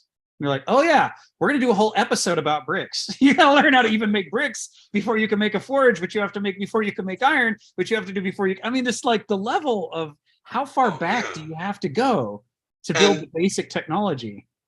And the sort of, I don't know, yeah, like there's not chemistry. Right. So, you know, so there's a lot of things that are truly an art, you know, in the sense that some human being has learned the magic whatever that produces some result, and it gets passed on. You know, Yeah. I know that watching, I was fantastic, just amazed in the castle about their blacksmith. That was amazing. Because, I mean, they don't have thermometers. You know, this is not heat steel to 3,000 or heat the ore to some temperature and then you can forge it or whatever. It's They're laying color. my father told me that this is the color. Right. You know, and I've seen this color for years. So I would never mistake it for the other color that to us looks almost the same. I know. Yeah. It's really good. Let some of these other people let them talk. We'll go to the other folks. Donna, go ahead. Come off mute and tell us what's on your mind. Sure. I hope I can get through this without coughing because I'm still getting through my COVID, the end of my COVID thing. But I learned that lesson really early on when I was young. One of my first jobs was trying to create citizen participation in the water legislation in Rhode Island. Yes. And I was supposed to bring, you know, the big EPA lawyers up to Rhode Island to tell people what to do. And I showed up in South County for the South County farmers to try to inform them on how to do land treatment of gray water. And well, the EPA lawyers that were there to teach them. And these men had been doing it for generations. They made absolute fools of the lawyers. And that was one of my first ever lessons about Yes. And I was so embarrassed, and I don't think the lawyers even knew quite what to do, but these men just instructed them on how to do it. They'd been doing it forever, you know.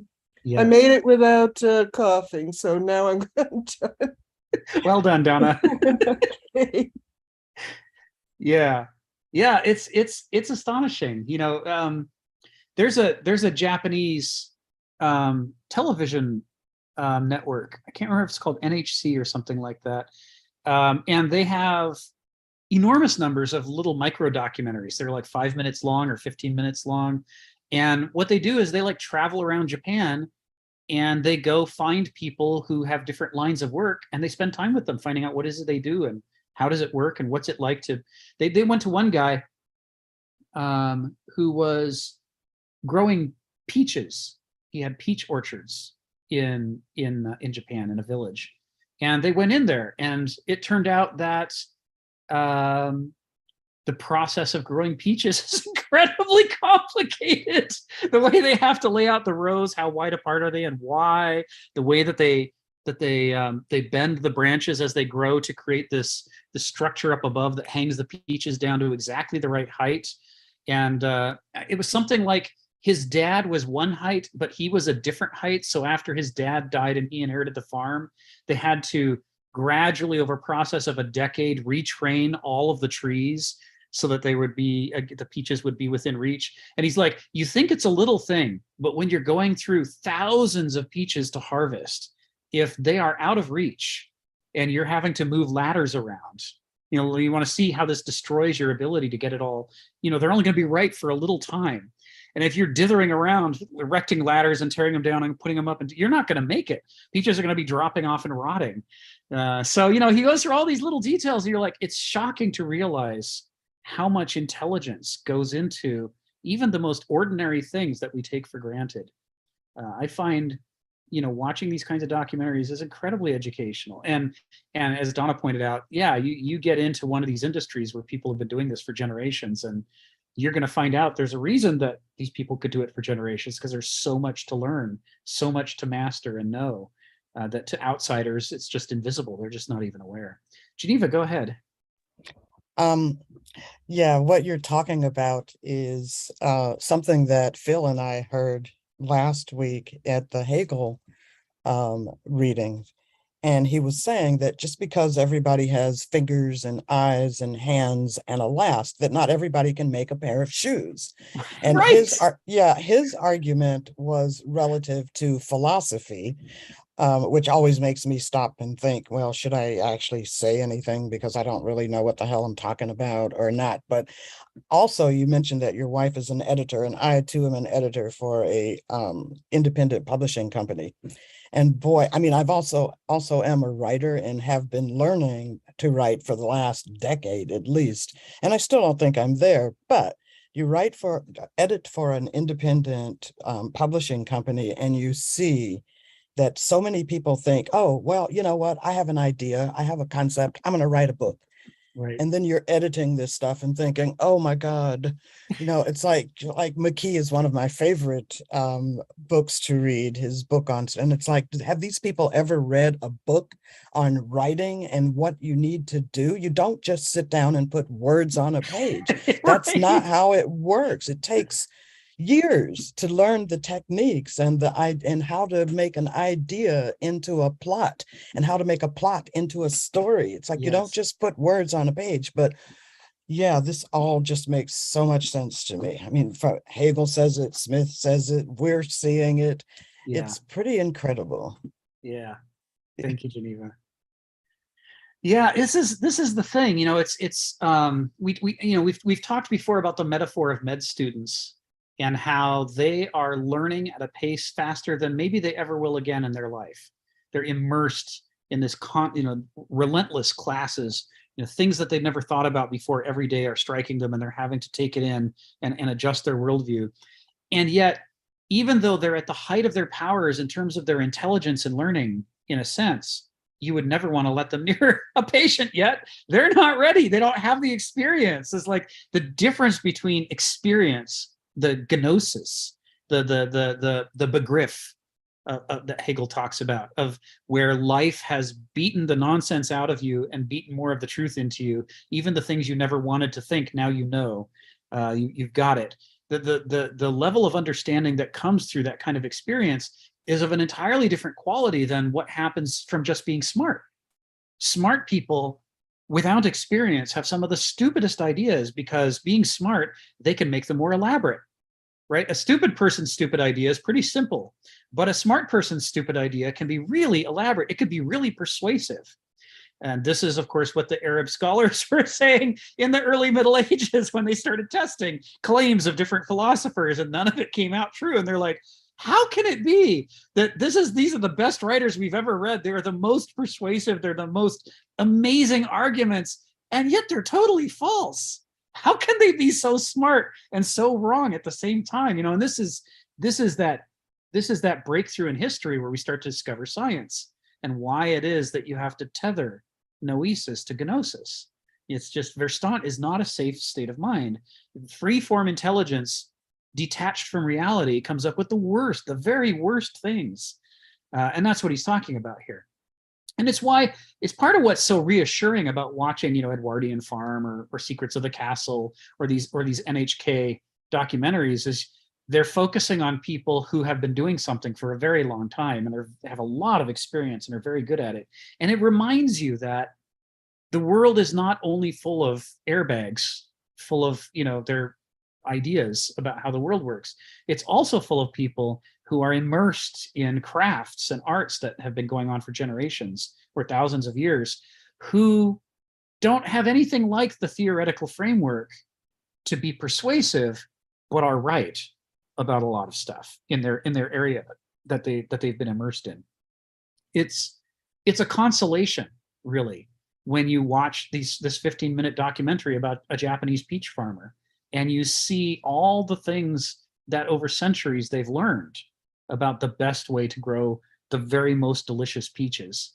One of the things that he said is there's a stage in the development of the peaches when they go through the orchard and they pick half the peaches and throw them away.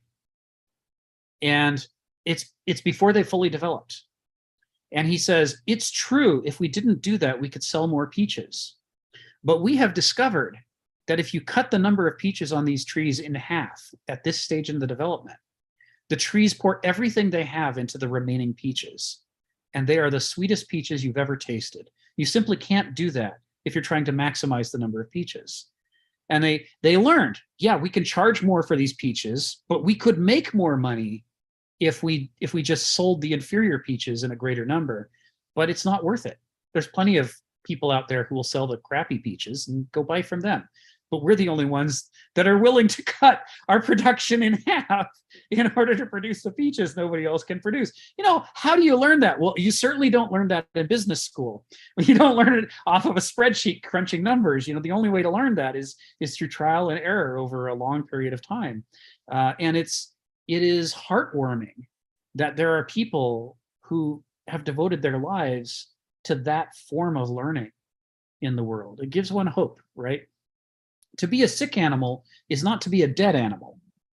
Just because we have a problem doesn't mean that we can't do something about it. I'm the only adult member of my family for multiple generations who spent no time in the bottle because I learned from their examples. I should never, ever, ever conduct the test. I should never find out what would happen if I started drinking. It's like you can turn your weakness into a strength, right? It has really worked for me. If I'd pretended that I was healthy, if I'd pretended I didn't have these genes, my life would be a disaster. But knowing that I'm a sick animal, unlike my wife, I can actually compensate for this. And I can use it to my strength. This is what Hegel's trying to do. When he teaches us about Begriff and Verstand and Vernunft, he's trying to show us what is the sickness of Begriff, what is the sickness of Verstand, and how can you wield them against each other in such a way to liberate yourself from them and be capable of sometimes engaging in Vernunft. And in talking about that, he's sort of laying out for us the ancient Greek idea that you could break free of the dualic life and break free of the Banausic life, at least sometimes, to struggle for an eristic life, but only if you know that you have those traps of the dualic life and the Banausic life, singing their siren song to lure you back to them because they're so comfortable. Only if you don't lie to yourself about your sickness can you turn it into a strength. But if you do what addictive families do, like my family did, and you just don't talk about it, and you pretend that by not talking about it, we can make it go away, what you do instead is set yourself up for failure, because now you're going to walk blind into the sickness that you think isn't really there. It is a Heraclitean thing to do, to turn a vice into a virtue, specifically without erasing it and pretending it's not a vice, but by harnessing something to it, using that energy for something. And this is Nietzsche was a Hellenophile. He's very familiar with Heraclitus and the dialectic. He's familiar with Hegel. When he's talking about the sick animal, he may be dismissive in one essay, but later he's gonna build on these concepts and turn it into, part of the structure of his Übermensch, part of his structure of what would Homo sapiens be like if we could overcome our problems, is going to be based on, the Übermensch knows he has the problems and works with that. He doesn't lie to himself about who he is. He's joyful in his condition, the dancing animal, not just a sick animal, but a self-aware and dancing animal. Phil, and then Stephen. Go ahead, Phil. Yeah, I'm going to tell you a personal experience I had. I'm an artist, have a very good grasp of the forms and the techniques to do art. Yeah. Later on in my career, I had to teach some graphic design. So it's a related discipline, but very different. And I was stuck in teaching typography, and I remember when the chairman assigned me to teaching typography, I knew that was the most difficult of all the disciplines within graphic design to teach. Yeah. And I literally just sort of wagged the finger at her like this, but nonetheless, I took the assignment. And it was difficult. First of all, I was used to teaching in a very abstract way, in terms of ideas, and then I would let my students sort of make up the difference of interpreting that. When I went to Youngstown State to teach, that didn't work. They had no idea what I was talking about. Uh-huh. So I was reduced. First of all, I adapted, and I was reduced to giving the lectures, but I was reduced to really being a tutor to every one of my students. So after the lecture, I would have these tutor sessions. They would all line up. They would sign up. They could do their work. I would call them up and have individual conversations with them, because these students come from working families, and they're used to the system of production, being told, and to educate them in a very specific way that they understand. I show them what my ideas are and how their ideas might match with that and all that kind of stuff. That's number one. When I was teaching typography, so I learned a lot about the subtleties of type, because it's a very, very subtle discipline. It's not like display type, you could still see it graphically, but it's about, in a sense, the tonality of the texture and all that. So I understood that, and I analyzed that, and I decided I would teach an advanced type class. And what I would do is I would do an analysis of some of the more important typefaces throughout history, and up to some of the contemporary type. And I would have, in a sense, corner the market and teaching these secret teachings that, in my belief, nobody's teaching. Because when I started that, I thought, it'd be easy. From what I know already, I'll just do a little reading, and I would find out what people think about these typefaces, and I would just merely transcribe them and reinterpret it, no problem. I found, though, there was very, very little written about analysis of typeface. Right. And so that became very difficult. It was a task that took me, 5 or more years to, in a sense, learn what I could from what texts were available with very little, and then use that little understanding to generate my own interpretation of them. I had to really analyze all the basic parts, how they fit together, how the different serifs and all that stuff, and how the subtlety of the curves made a very big difference and all that, and how, in some sense, like how the subtlety, depending what printing process would be, could be adapted so the ink would not clog up in a funny way, in the production. And so it took me a long time, and most of it took me like several years of writing and rewriting, keep editing it. But I still understood that probably for all the disciplines I could say that I was accomplished in, second to painting and some of the other arts, I could maybe say sculpture and maybe even photography within that, was that I was ranked myself pretty high in typography, but not nearly as high I would be in painting, because I knew that in and out. But I knew what kept me from reaching the highest level was I lacked the actual field experience of being in the field, because that was kind of a studio experience of my own, which is related to painting. But so therefore, in a sense, I would maybe rank myself maybe a major or possibly a lieutenant colonel in relationship to what a typographer would be. But nonetheless, I had a unique text that, as far as I could tell, nobody had. And the only reason I think I cornered the market was because the kind of typography I was talking about was falling out of phase, right? There was kind of not only very little that was written, but nobody else was going to write that way. right.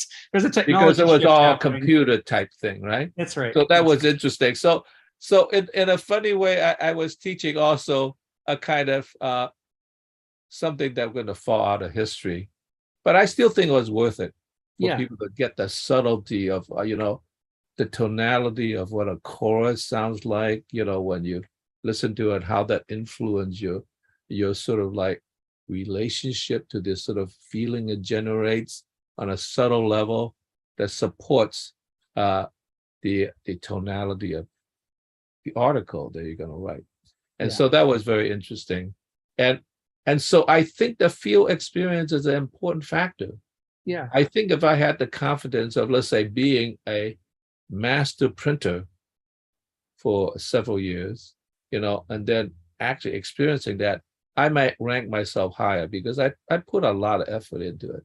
So that relationship between theory and even theory in terms of practice in a studio and practice in the field, in terms of field experience, is very important. And I think that really refers back to, the relationship with the sergeant to the lieutenant, right? It's like, okay.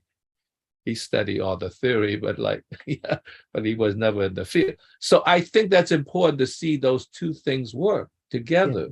You have to have sort of some abstract theory and some abstract understanding of how these things put together, so you could put it together in a way that is verbally transmits knowledge in some form, but you also have to have the practice. Right. That cements your confidence. This is not only right in terms of what I think, but this is right because I've done it. Right. I've done it for years. Right. And it really works. It's a different kind of understanding. Exactly. And I think that's but it wouldn't work anyway these days because that's not practice in the field. Only a little bit. Only a little bit. That's right. It's still there a little bit. Yes, that's right. Yeah. You should email me about that. I didn't know you were into typography, and I'm into typography, and Beverly's into typography. My wife is into typography. She got a publishing minor degree from Pacific Lutheran University back in the late 80s. And they were still teaching. I mean, yes, they taught photo composition because that came in the 60s, but they were still doing physical type. That was the main thing that she learned, and they worked on the presses there. So we could have a lot to chat about offline about typography for sure.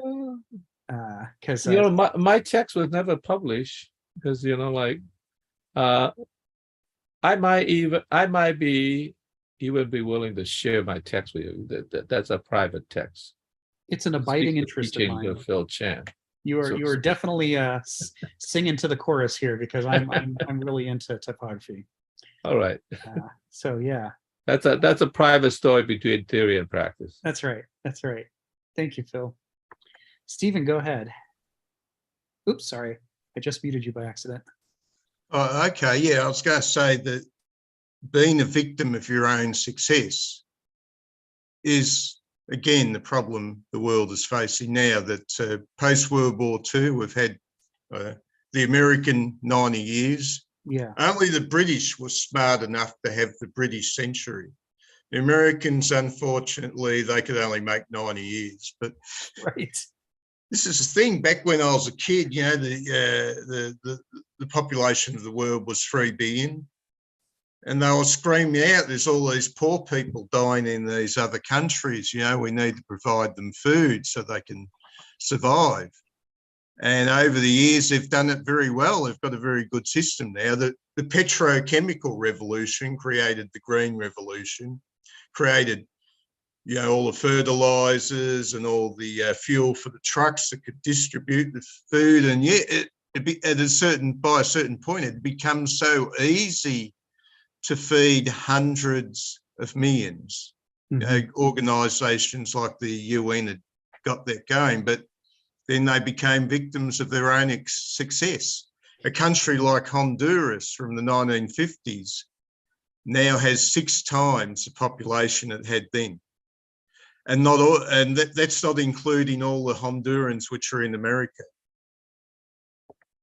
The world, every 13 to 15 years, is adding 1 billion people, and so far they've been very successful in feeding them. Mm-hmm. And this is a big number. This is a big number, because the thing that killed people in the past was a lack of nutrition. Mm-hmm. You don't get enough nutrition, you get a cold, you die. Right. You don't get over the cold and live. And so there you are, you're now a victim of your own success. You now have a population all over the world where everyone wants their moment in the sun. Every ego has decided, I have to be on the stage and everybody has to notice me. Yes. Oh, and they'll say to me, don't worry, something will just fall out of the sky and raise us up to another level. It'll just drop out of the sky. Well, we had the petrochemical revolution. Well, where are you going next, guys? You know, you tell me. When they don't even want to know, when you tell them, well, remember the old proposition that if we have a war between the great powers, next time it's going to be nuclear. Today, they're all discussing it back in the 1980s. Today, and David Miller, who's in our group, when I brought this proposition up, he said, don't you notice that everybody ignored you? They didn't want to know that They don't want to nuclear know. war Nobody is wants an to think option. about this. No, today they don't want to think about it. We're too comfortable where we are. Yes. We don't want to hear that our nice little comfortable world is going to get turned over. Thank you. Thank you, Stephen.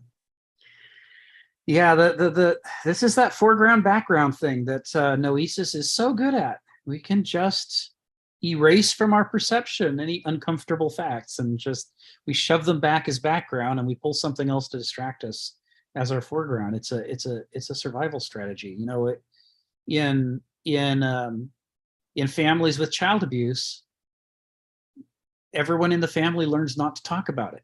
You don't talk about it. You don't think about it. You wall it off as, you know, an anomaly every time it happens.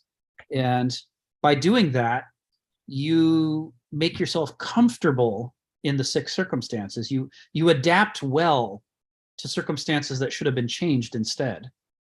And the reason why that so universally happens in dysfunctional families is because we're so good at it. Our capacity to just push parts of reality away. This is part of our stupid pet trick, right? This is part of our great miraculous gift, the thing that we can do. Noesis says Hegel, is a form of abstraction. It's a form of negation. And any parts of the complete gnosic tapestry of our experience that are uncomfortable for us, we can just negate them. Say, nope, that's not happening. And Freud had a heyday writing about the various defense mechanisms of the brain that it can develop in order to insulate itself from things it doesn't want to think about. It's the astonishing variety of techniques that he cataloged that are available to all of us and readily used every day by all of us. Projection, compartmentalization, suppression, representation that he named. These are all tricks of noesis. Every one of them involves negation. Every one of them involves suppressing some part of the full gnosic tapestry of our experience in order to create an artificial life different from our actual life, an artificial life that we like better than our actual life because it doesn't include the parts we didn't want to know about, the parts that we don't like to think about. So Das kranke Tier is the German from Nietzsche, the sick animal. This is from his book Towards a Genealogy of Morals. It's from the section called What is the Meaning of the Ascetic Ideals? And this is, Kaufman translates it as a sickly animal, but almost everybody else translates it as the sick animal, going for the punchier rather than the slightly more modified. Kaufman has he's a great translator, but I think I prefer the sick animal here. It's more memorable, and it gets to the heart of the thing, even if it loses a little nuance. In this paragraph, in What is the Meaning of Ascetic Ideals, Nietzsche's talking about the development of the concept of the ascetic, the monk, the person who separates themselves from life and doesn't pursue all of the pleasure that they could, and instead says, I'm going to refrain from the following things.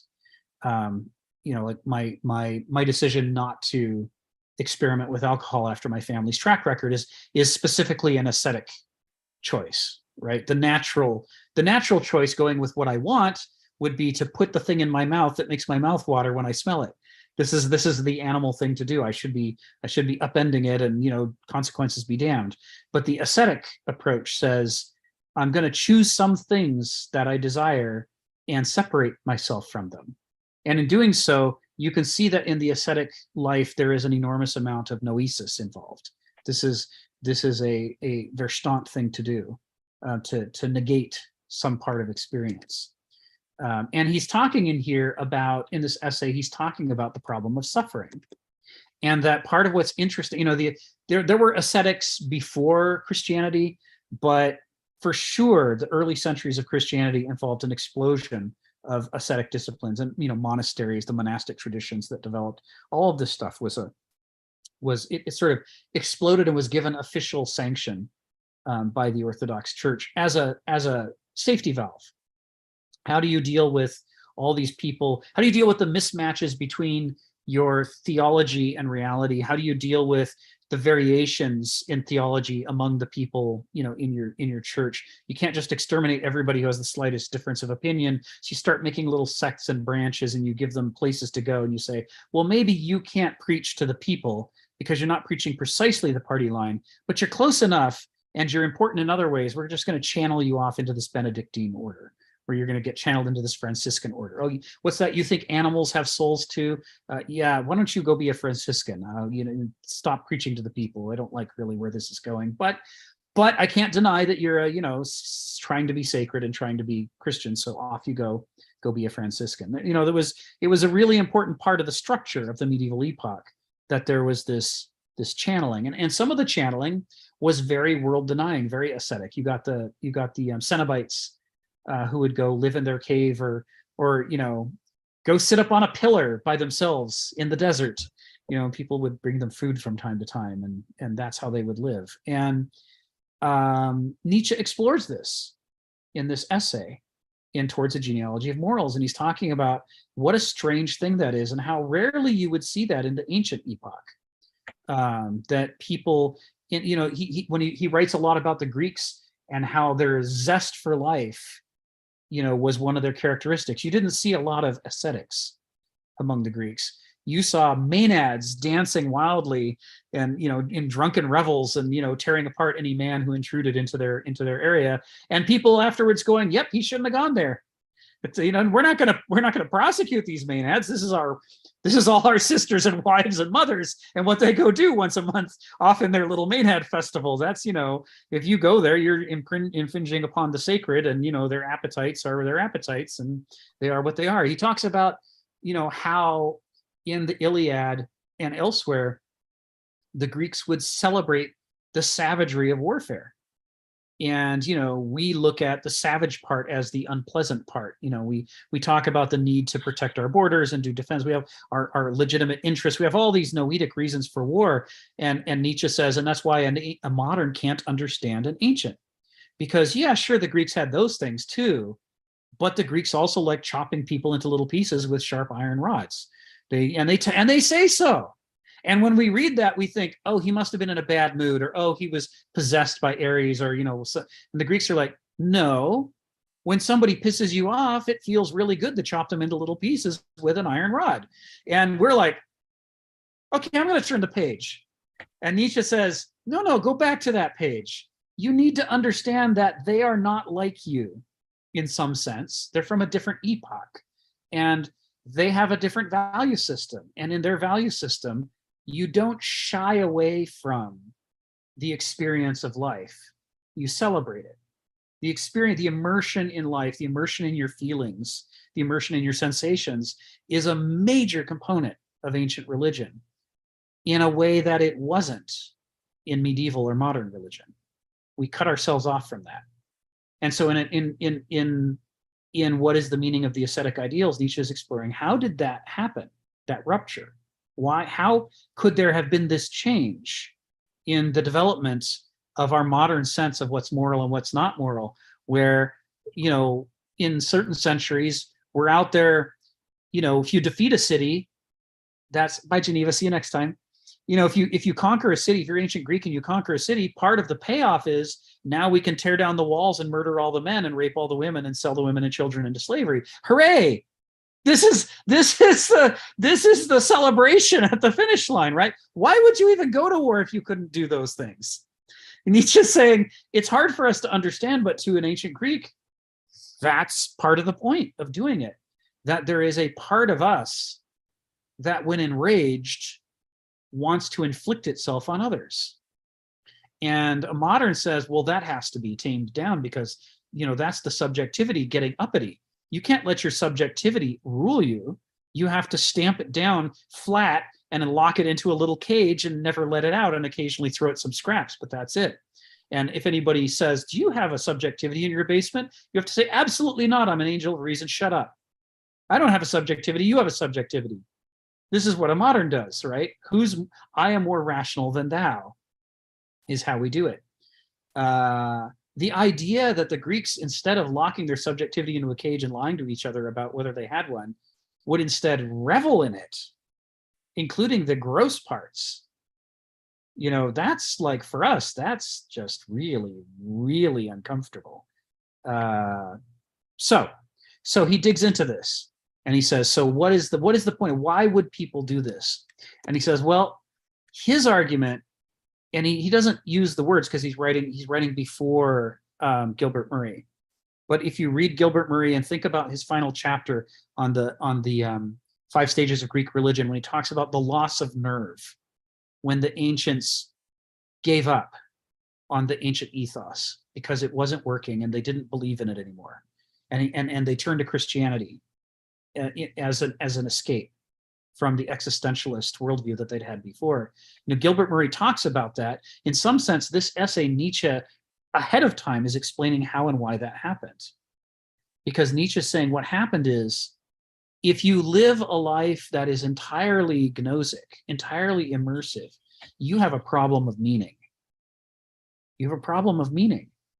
Because the full gnostic immersion in life only works as long as life feels meaningful to you. Like if you suffer for a reason, like you suffer to save your children, or you suffer in order to grow a crop that feeds you through the winter, or something that makes sense to you, then gnosis can still be your ruling mode of mind. But if you suffer and there doesn't seem to be any payoff, no reward, no reason for it, for a doulos, for a begriff-oriented personality, this is a crisis, because the premise is that the premise of these ways of life is that begriff is all you need. And if that is demonstrably not the case, if by pursuing a begriff life, it leads into catastrophe over and over and over, at some point, it's going to create a crisis of faith in the doulic lifestyle, in the immersion, in the experience of life. And what you cry out for, and if you read certain passages of the Old Testament, you can see a lot of this in the Jewish literature. It cries out for an explanation. Why are we suffering? Why has the temple fallen? Why have we been, dragged off to Babylon and put into bondage? Why are these things happening, O Lord? Over and over and over, you see these themes in the books, the old books of the Hebrews, in which they're struggling with this problem of meaning attached to suffering. And they're saying, basically, according to Nietzsche, the undercurrent underneath all of this is the crisis that their old ways of understanding the world aren't working anymore. And they're left in a mode in which they're suffering, but can't figure out why. And what Nietzsche says in here is that it is one of the distinctive qualities of Homo sapiens that we cannot suffer in peace. We cannot suffer with equanimity. We cannot accept our suffering as just the way things are. The split in our psyche that sets up noesis demands that the noesis intervene to solve the problems of suffering. It's why we plan. It's why we begin to recognize patterns and begin to plan our lives and structure them, is so that we can get control of our suffering and try to minimize our suffering, sure, but also, says Nietzsche, so that we can explain our suffering when it can't be overcome, when our will and our ego are also defeated and we're not able to eliminate the suffering. At least, says Nietzsche, the comfort for Homo sapiens is that our noesis can provide an explanation, a meaning to the suffering. He says in this essay, this is the meaning of the ascetic ideal. The meaning of the ascetic ideal is that Homo sapiens is a sick animal that cannot just exist, but anytime it suffers, needs to complete itself. It needs to fill in this hole in itself to make sense of this thing that the other animals don't need to make sense of. But we really have to. It's a hunger in us. And that the ascetic ideal offers us an explanation because it says that suffering can be meaningful.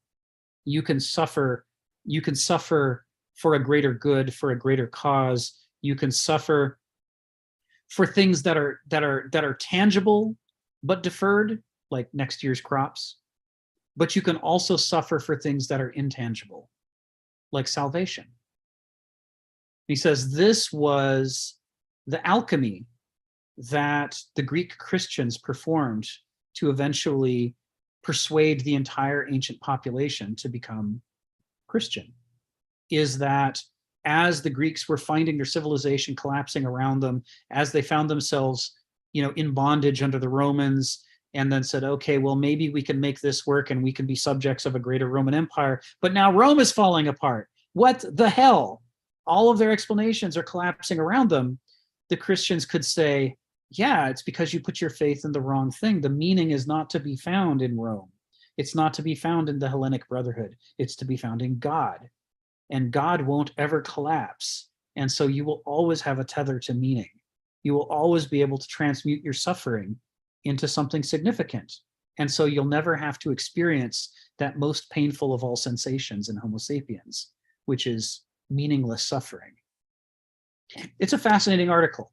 And he writes it the way that Nietzsche always writes things, like, I mean, gonzo journalism, which we associate with Burroughs and others much later, I got to say, there is a sense of gonzo journalism in the way that Nietzsche approaches these things as a stylist, trying to make sure that the writing is always at least entertaining. It's always over the top. But if you can see past the gonzo journalist style of Nietzsche to what's going on underneath, he's explaining these ways in which Homo sapiens is predisposed to struggle with these problems of meaning and meaninglessness. It's in this sentence where he says, that man is a sick animal. And it's at the end of this paragraph where he has the sentence, Kaufman doesn't translate it this way, but the sentence that says, man would rather will the void than be void of will. Kaufman translates it, rather than want nothing, man even wants nothingness. So this is, for Nietzsche, these ideas are tied together, that we come to rely upon our noesis to be our security blanket, to be our consolation for suffering. And as such, we invest more and more heavily in the academic life, the intellectual life, the rational life, the life of abstract meaning, until eventually we care so much about that we would gladly surrender life itself rather than have to give up our will, in which we have invested all our hopes and dreams. This he sees as core to understanding the transition out of the ancient worldview and into the medieval worldview. And then when moderns shed God as the highest source of meaning and kept themselves now at the top of the pyramid, in effect, they deified their own ego and doubled down on this very question. How much do we depend upon our noesis to make sense of our world? And the answer for a modern is for everything. That's now our single go-to. So when he's alluding to a sick animal here, Kenneth Smith isn't only restricting himself to the sense that Nietzsche means in this essay, but you better believe that Kenneth Smith has read this essay and thought about it a lot. He knows exactly where the phrase sick animal comes from, and he's deploying it here for a reason. When he says, the potential for self-chaotizing or self-delusion is incalculably higher because of this distinctive human privilege, which is thus a potential curse, a disease of willful consciousness making man into a sick animal.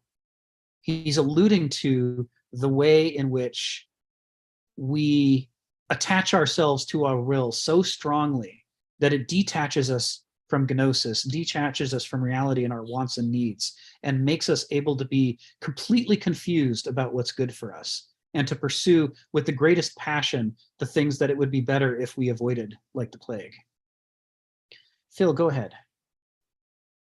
Yeah, I have a question that's actually related to this, but it's an earlier question. There's a couple parts to it. One is, first of all, Homer was writing about the Trojan War, which presumably was a war of the Mycenaeans, which would have occurred during the Bronze Age collapse, or just prior to that.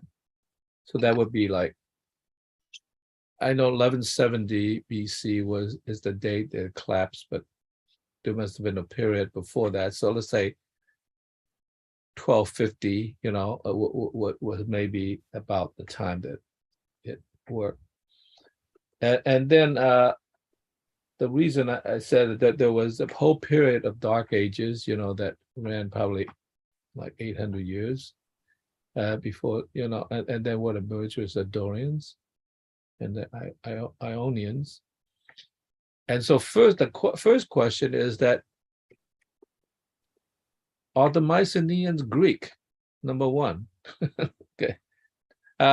Number two is, I was puzzled in some sense by the question of the Trojan War, because Helen was apparently the most beautiful woman in the world. I had many suitors, and many people were competing for her attention. And then they made a pact, an agreement, that they would somehow have some kind of contest, and whoever win, they would support that. And that's a pact. Okay, that's a human pact. And apparently Menelaus won, not Agamemnon, but Menelaus. Right. Okay. And so she was stolen, but she was stolen out of the desire of Aphrodite's to have a relationship with Paris. Okay. And so there was a goddess behind Paris and Helen. And one of my questions is, how is it that if the gods are higher than the humans, how is it that a human pact agreement that we would come together to whoever would violate this pact, we would make war against them and take Yeah. Helen back? Yeah. Okay, that's a human pact. How does a human pact reign supreme over the goddess's will? Interesting question, you know. You might say, well, that was like maybe a minor goddess, you know, like maybe Jupiter, you know, I mean, not Zeus might not agree with that opinion. First, I'm not sure if that's true, but Helen was apparently herself a demigoddess because she was born out of the relationship of Leda and the swan, which Zeus raped Leda through the swan. And so she was a very special person. She was not just the most beautiful woman, but she was in fact beautiful because she was a demigoddess. Right. And so how would you wage yourself against demigoddess? Because a demigoddess was somebody like Heracles. I mean, so there's two problems. And that's the reason why I thought, yeah, maybe the Greeks already understood that the gods was really a representation. That's why I brought up the whole idea of representation. The representation of the human passions within the soul. If that is true, then in a sense, there's an entanglement between the human passions and the gods. Yes. Because in fact, the gods are a representation of the inner passions of humanity. If that's true, I'm not suggesting, I'm a Greek scholar. If that's true, then I could see why, oh no, the gods are in some sense just part of our imagination. Mm-hmm. And our pact holds true. And that's why I introduced the third, if that's true, because without the third, then you are violating the gods, and not only the gods, but Helen, the demigoddess who wants to be with Paris. How could your human pact reign supreme over God's will? Right? Unless you just say, well, there was a quarrel between the gods, and they weren't all in favor of the relationship between Paris and Helen. So could you shed some light on that? First, is the Mycenaeans Greeks, which might explain it in part, or how does that work in relationship to the gods? Yeah, Kenneth Smith has a line about this, which is interesting. There's a couple of things here. One is that the nature of the divine, each of these divinities, representing some archai. And I think right on the money, as you said, it's not just the archai itself, but it is the mediation between that principle of nature and human beings and how we relate to it. Mm-hmm. I think you're right on the money. That would be the Greek take on it. But one of the qualities of archai is that each of them is infinite. They each interpenetrate all of the others, right? So, like the principle of life is everywhere. It's not like you can't just draw a circle and say, well, only here is life. It affects everything. And the same is true for, at a scientific level, that's true of natural laws, like the law of gravity doesn't stop applying somewhere. And in the ancient Greek world, it's true of all of the archai. So issues associated with nature, issues associated with death, issues associated with authority, issues associated with illumination and enlightenment, issues associated with the passions or attraction, all of these things cross each other, which means that although Zeus is the god of authority, he represents authority itself, and thus in some sense has more authority over the other deities, as we learn in all of our tidy modern retellings of the Greek myths. The truth is that all the other gods rule over him too. There is a sequence in the Iliad when Hera wants to tip the scales in the Trojan War, but she has to get Zeus to stop paying attention to the battle. And so she borrows Aphrodite's irresistible girdle and puts it on and seduces Zeus so that he's cut off from the world and not paying attention anymore. And while he's seduced, all mayhem goes happen. The course of the war reverses. And part of what they're trying to show here is that even the highest of the gods can be swayed by, even a goddess of, you might think, well, how big a deal could attraction be, right? How big a deal could that? Well, big enough to, take down anybody, literally anybody. To the Greeks, this was a completely understandable idea since they were embracing the passions, that even the gods would be passionate and therefore subject to the passions. So that's one part of this that's being illustrated here. Another part is that part of what makes Paris a fool is that he values Aphrodite more highly than he values Athena or Hera. He should value all the deities. The point of, people get this wrong a lot in the modern era when they retell stories from the Greeks. We imagine that they were like us, and so they must have had a favorite god, and that was their god, and the other gods were everybody else's gods. And that only happened to some extent. What really happened is that the point of the gods is you have to pay attention to all of these things. The purpose was to break up monomania and force you to think about the ways in which we're in a cosmos in which multiple different things are operating upon us, and we have to pay attention to all of them. The unheeded thing escapes, right? Says Cleon in Oedipus. Whatever we're not paying attention to, and this goes to Gleipnir a little bit, the unheeded, whatever we're not seeing, whatever we're not noticing, whatever we're not paying attention to, is the thing that we're neglecting, and therefore is the thing that's going to topple us eventually. What we can't see can hurt us. And so part of what makes Paris a fool, among other things, he had plenty of foolish characteristics, is that he does pick one of the goddesses over the others. He should never have done that. The whole thing was a trap, right? I mean, and it's a kind of trap that a mortal would go into to try to reduce the infinite to something finite. Okay, yes, there are multiple deities, but I'm going to pick one. No, you idiot. Don't do that. That way lies disaster and catastrophe.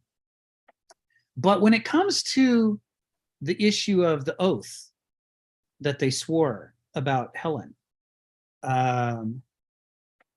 what Kenneth Smith says is that part of what's hard for, and I guess this will come up in later sections in this chapter, part of what's hard for moderns to understand is that to the Greeks, the three realms, the oikos, the agora, and the polis were three separate realms. And crossing the streams would lead to catastrophe. In The Human Condition, Hannah Arendt writes about this a great deal. It's an excellent book for reference and explication of this. They believe that the whole point of a doulos is that the doulos's proper realm is the oikos. They should stay there. The chaos that results from inability to manage themselves and their appetites is fine if it's closely related to doing the work associated with meeting those appetites. You need to farm so that you can have vegetables and grains to eat. You need to raise animals for the wool and the meat. You need to protect the fresh water sources and draw it and fill the urns. All the things that are required for life, a doulos can keep track of because they are closely connected to their experience of life. They feel hungry. They can understand why they should do the work to prepare the food to prevent being hungered, to not be hungered. There is a natural match, the ancients thought, between the character of a doulos and the work of the oikos. But the work of the agora is not good for a doulos, because in the agora, everybody's trade. They're engaged in trade and crafts. And those things require more noesis, which douloi are not good at by their character. If they were good at it, they wouldn't be douloi. You need to, clean up your understanding of who they are. But because they're not good at it, it means that if they go into that realm, they're going to screw up. So the kid who's supposed to go to market and sell the cow, but instead walks home with a handful of magic beans, is a doulos. He never should have done that. There aren't any magic beans. He's been had. He's a mark waiting for a con artist to come along and take what he's got. He's in danger if he leaves the oikos. This is the ancient understanding as opposed to the medieval or modern understanding. So, the doulos doesn't have a proper role there. And the doulos certainly doesn't have a proper realm in the polis. You get an appetitive creature trying to make laws for everybody else, and what they're going to do is warp the laws in order to satisfy their appetites. We've seen this in American politics, for example. When you have a severe mismatch like that, catastrophe follows. The same is true for Banausoi and the three realms. Banausos's proper realm is the agora. They can engage in crafts where they have to learn a trade and learn how to work their way up the ranks. The systematic learning that they have to do, who's above and who's below the pecking order, that works well for them. They can figure that out. And the whole trying to scam your fellow traders to get what you can out of it and maximize your return on investment, that's perfect for the agora. The Banausos lives and breathes those kinds of waters because it's the law of the excluded middle. It's limited, simple goals that can be added up. They can thrive there. But again, you don't want to let them in the polis, because then they're going to turn everything into corruption to find some way to scam everybody. And you don't want to let them into the oikos, because you can't afford to have con artists scamming people out of the basic foundations of life. If you let Banausoi be in charge of the food supply, pretty soon the food is going to be poisonous, right? They're going to run off. They're going to find some way to fuck with the food supply for short-term profit, because that's how a Banausos thinks. You can't let them near the oikos. Douloi are better suited to that. And of course, Aristoi and the other things, these happen as well. So what is the point of the oath? The point of the oath is that marriage is the realm of the oikos. Who's married to whom, who's sleeping with whom, who's cheating on whom, that's all household stuff. It does not belong in the marketplace. And God forfend it ends up in the polis. You do not want that crap at the level of determining government.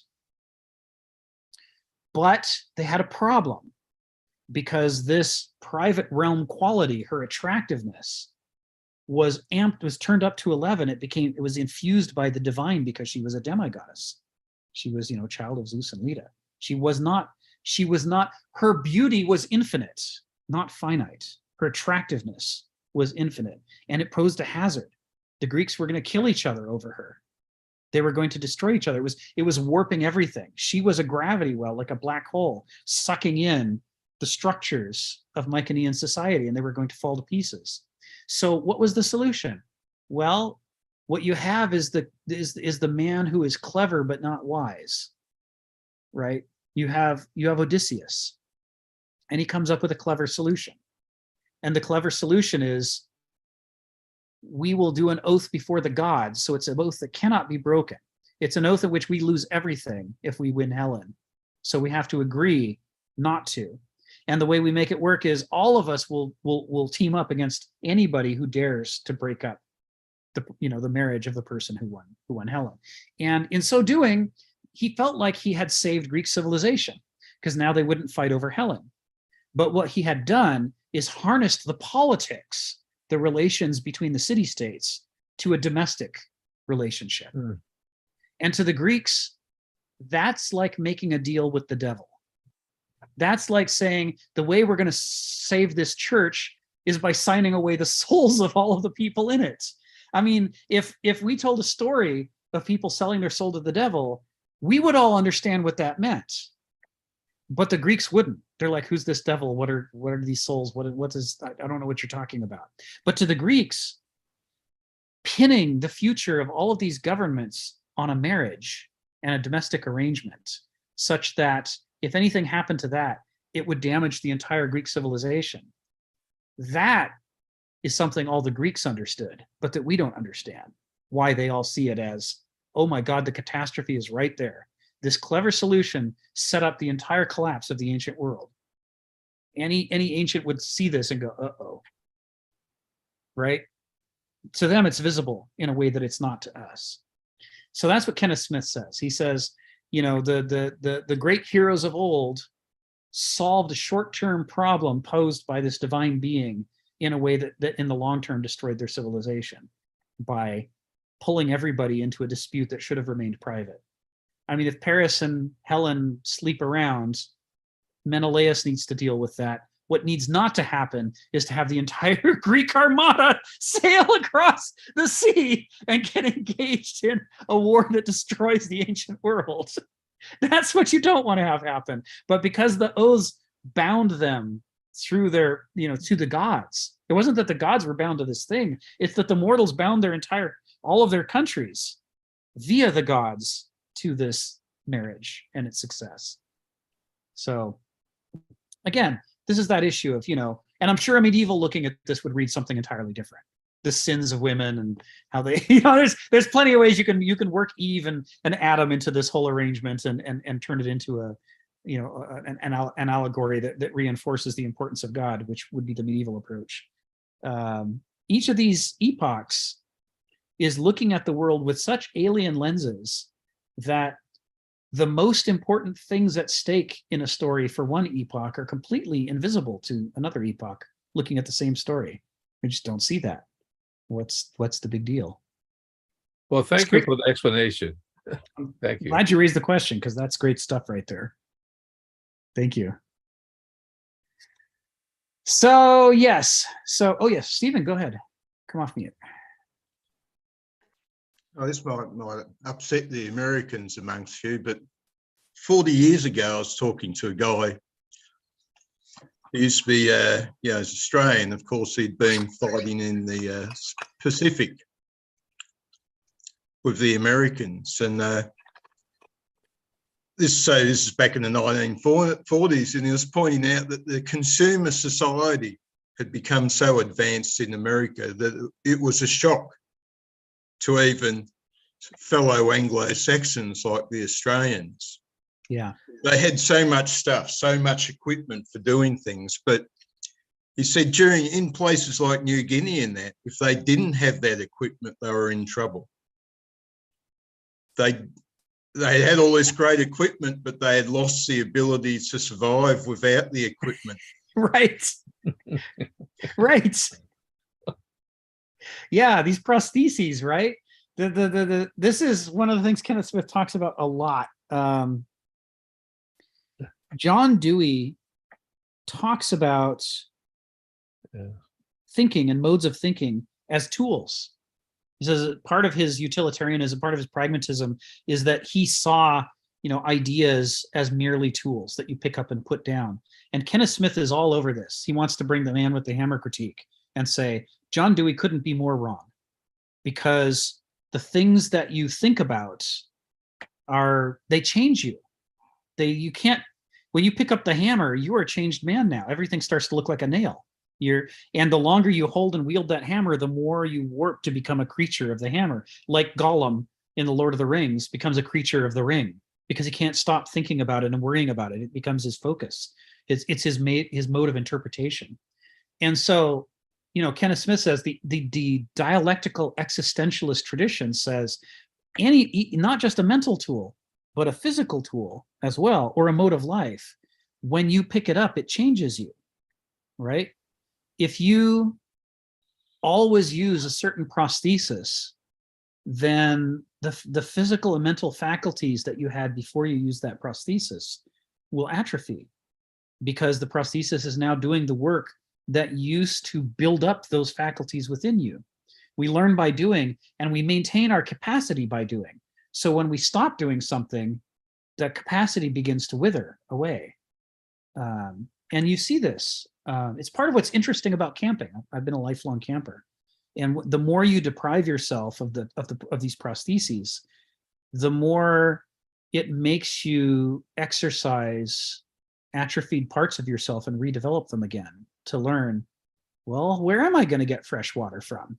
How am I going to stay dry if it rains? You start to exercise parts of yourself that you need to be a complete person, but that modern civilization is designed in order to atrophy.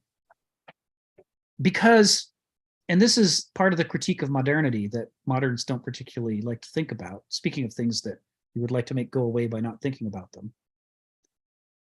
Part of the staying power of modernity is to make moderns incapable of surviving without it. That is, a learned helplessness is not a bug from the perspective of modernity itself. The more helpless modernity can render us in its absence, the longer modernity believes it will last, because we will be afraid to do without it, because we will have lost the ability to do without it. It wants to make itself indispensable so that we can't separate ourselves from it. And to say want sounds like, oh, am I anthropomorphizing an epoch? But, in a dialectical existentialist perspective, it's not just a passage of time, right? What holds us all together is that there are forces at work that behave like a living system. And like a living system, like an amoeba, it doesn't have to have a brain to want things and to do things and have intent and teleology, not from the ancient perspective. So yeah, Hegel says epochs, there can be a zeitgeist, there can be a spirit of the times, just like there can be a spirit of a place or a language or a culture or an individual or a hammer. They've all got their character that determines how they unfold over time. So learned incapacity, teaching us to be atrophied in the things that we would need in order to escape modernity is part of the mission of modernity, whether we know it or not, or whether we like it or not. Every epoch holds itself together centripetally through a variety of strategies, one of which is to make us dependent upon it. Sick animal. This is all Nietzsche for sure. He talks about all these things. This is, so the argument that's going to be set up in the second half of section C, which we'll pick up with next week, is that to the ancients, this was common sense. They knew this about us. And the way that they designed their civilization, the way they designed their governments, the way they designed everything else, started with the proposition that Homo sapiens is not the best thing since sliced bread and is virtually a god and can do anything it wants. They started with the proposition that we're a sick animal and we need certain things in order to be healthy. And it is the purpose of culture to provide those things and help us to be as unsick as we can. Well, how did the Spartans train their warriors? Grab your shield, your helmet, and let's joust. No, the first thing they taught them, they threw them into the wilderness with nothing and said, you'll survive by stealing. But stealing's against the law. Well, don't get caught. If we catch you, we'll kill you. And this is complete opposite of the way we picture a Spartan there in his resplendent armour and everything. And this, by the way, is part of the clue to what Gleitner is all about. This clue was so easy that it will explain easily what Gleitner is about. Nice. And we still have Oedipus and Faust on the burner. We do, don't we? All right, so let's wrap up with that enticing, juicy tidbit, and we'll pick this all again next week with the next paragraph. This paragraph is driving towards its final. This section C is driving towards its final paragraphs, which means it's going to attempt to do what we saw at the end of section B. It's going to try to pull together all of section C plus section B plus section A into one ancient concept. So this is some juicy stuff we're working into. Here we go. Have a great week. Thank you. Thank you. Thank you, everyone.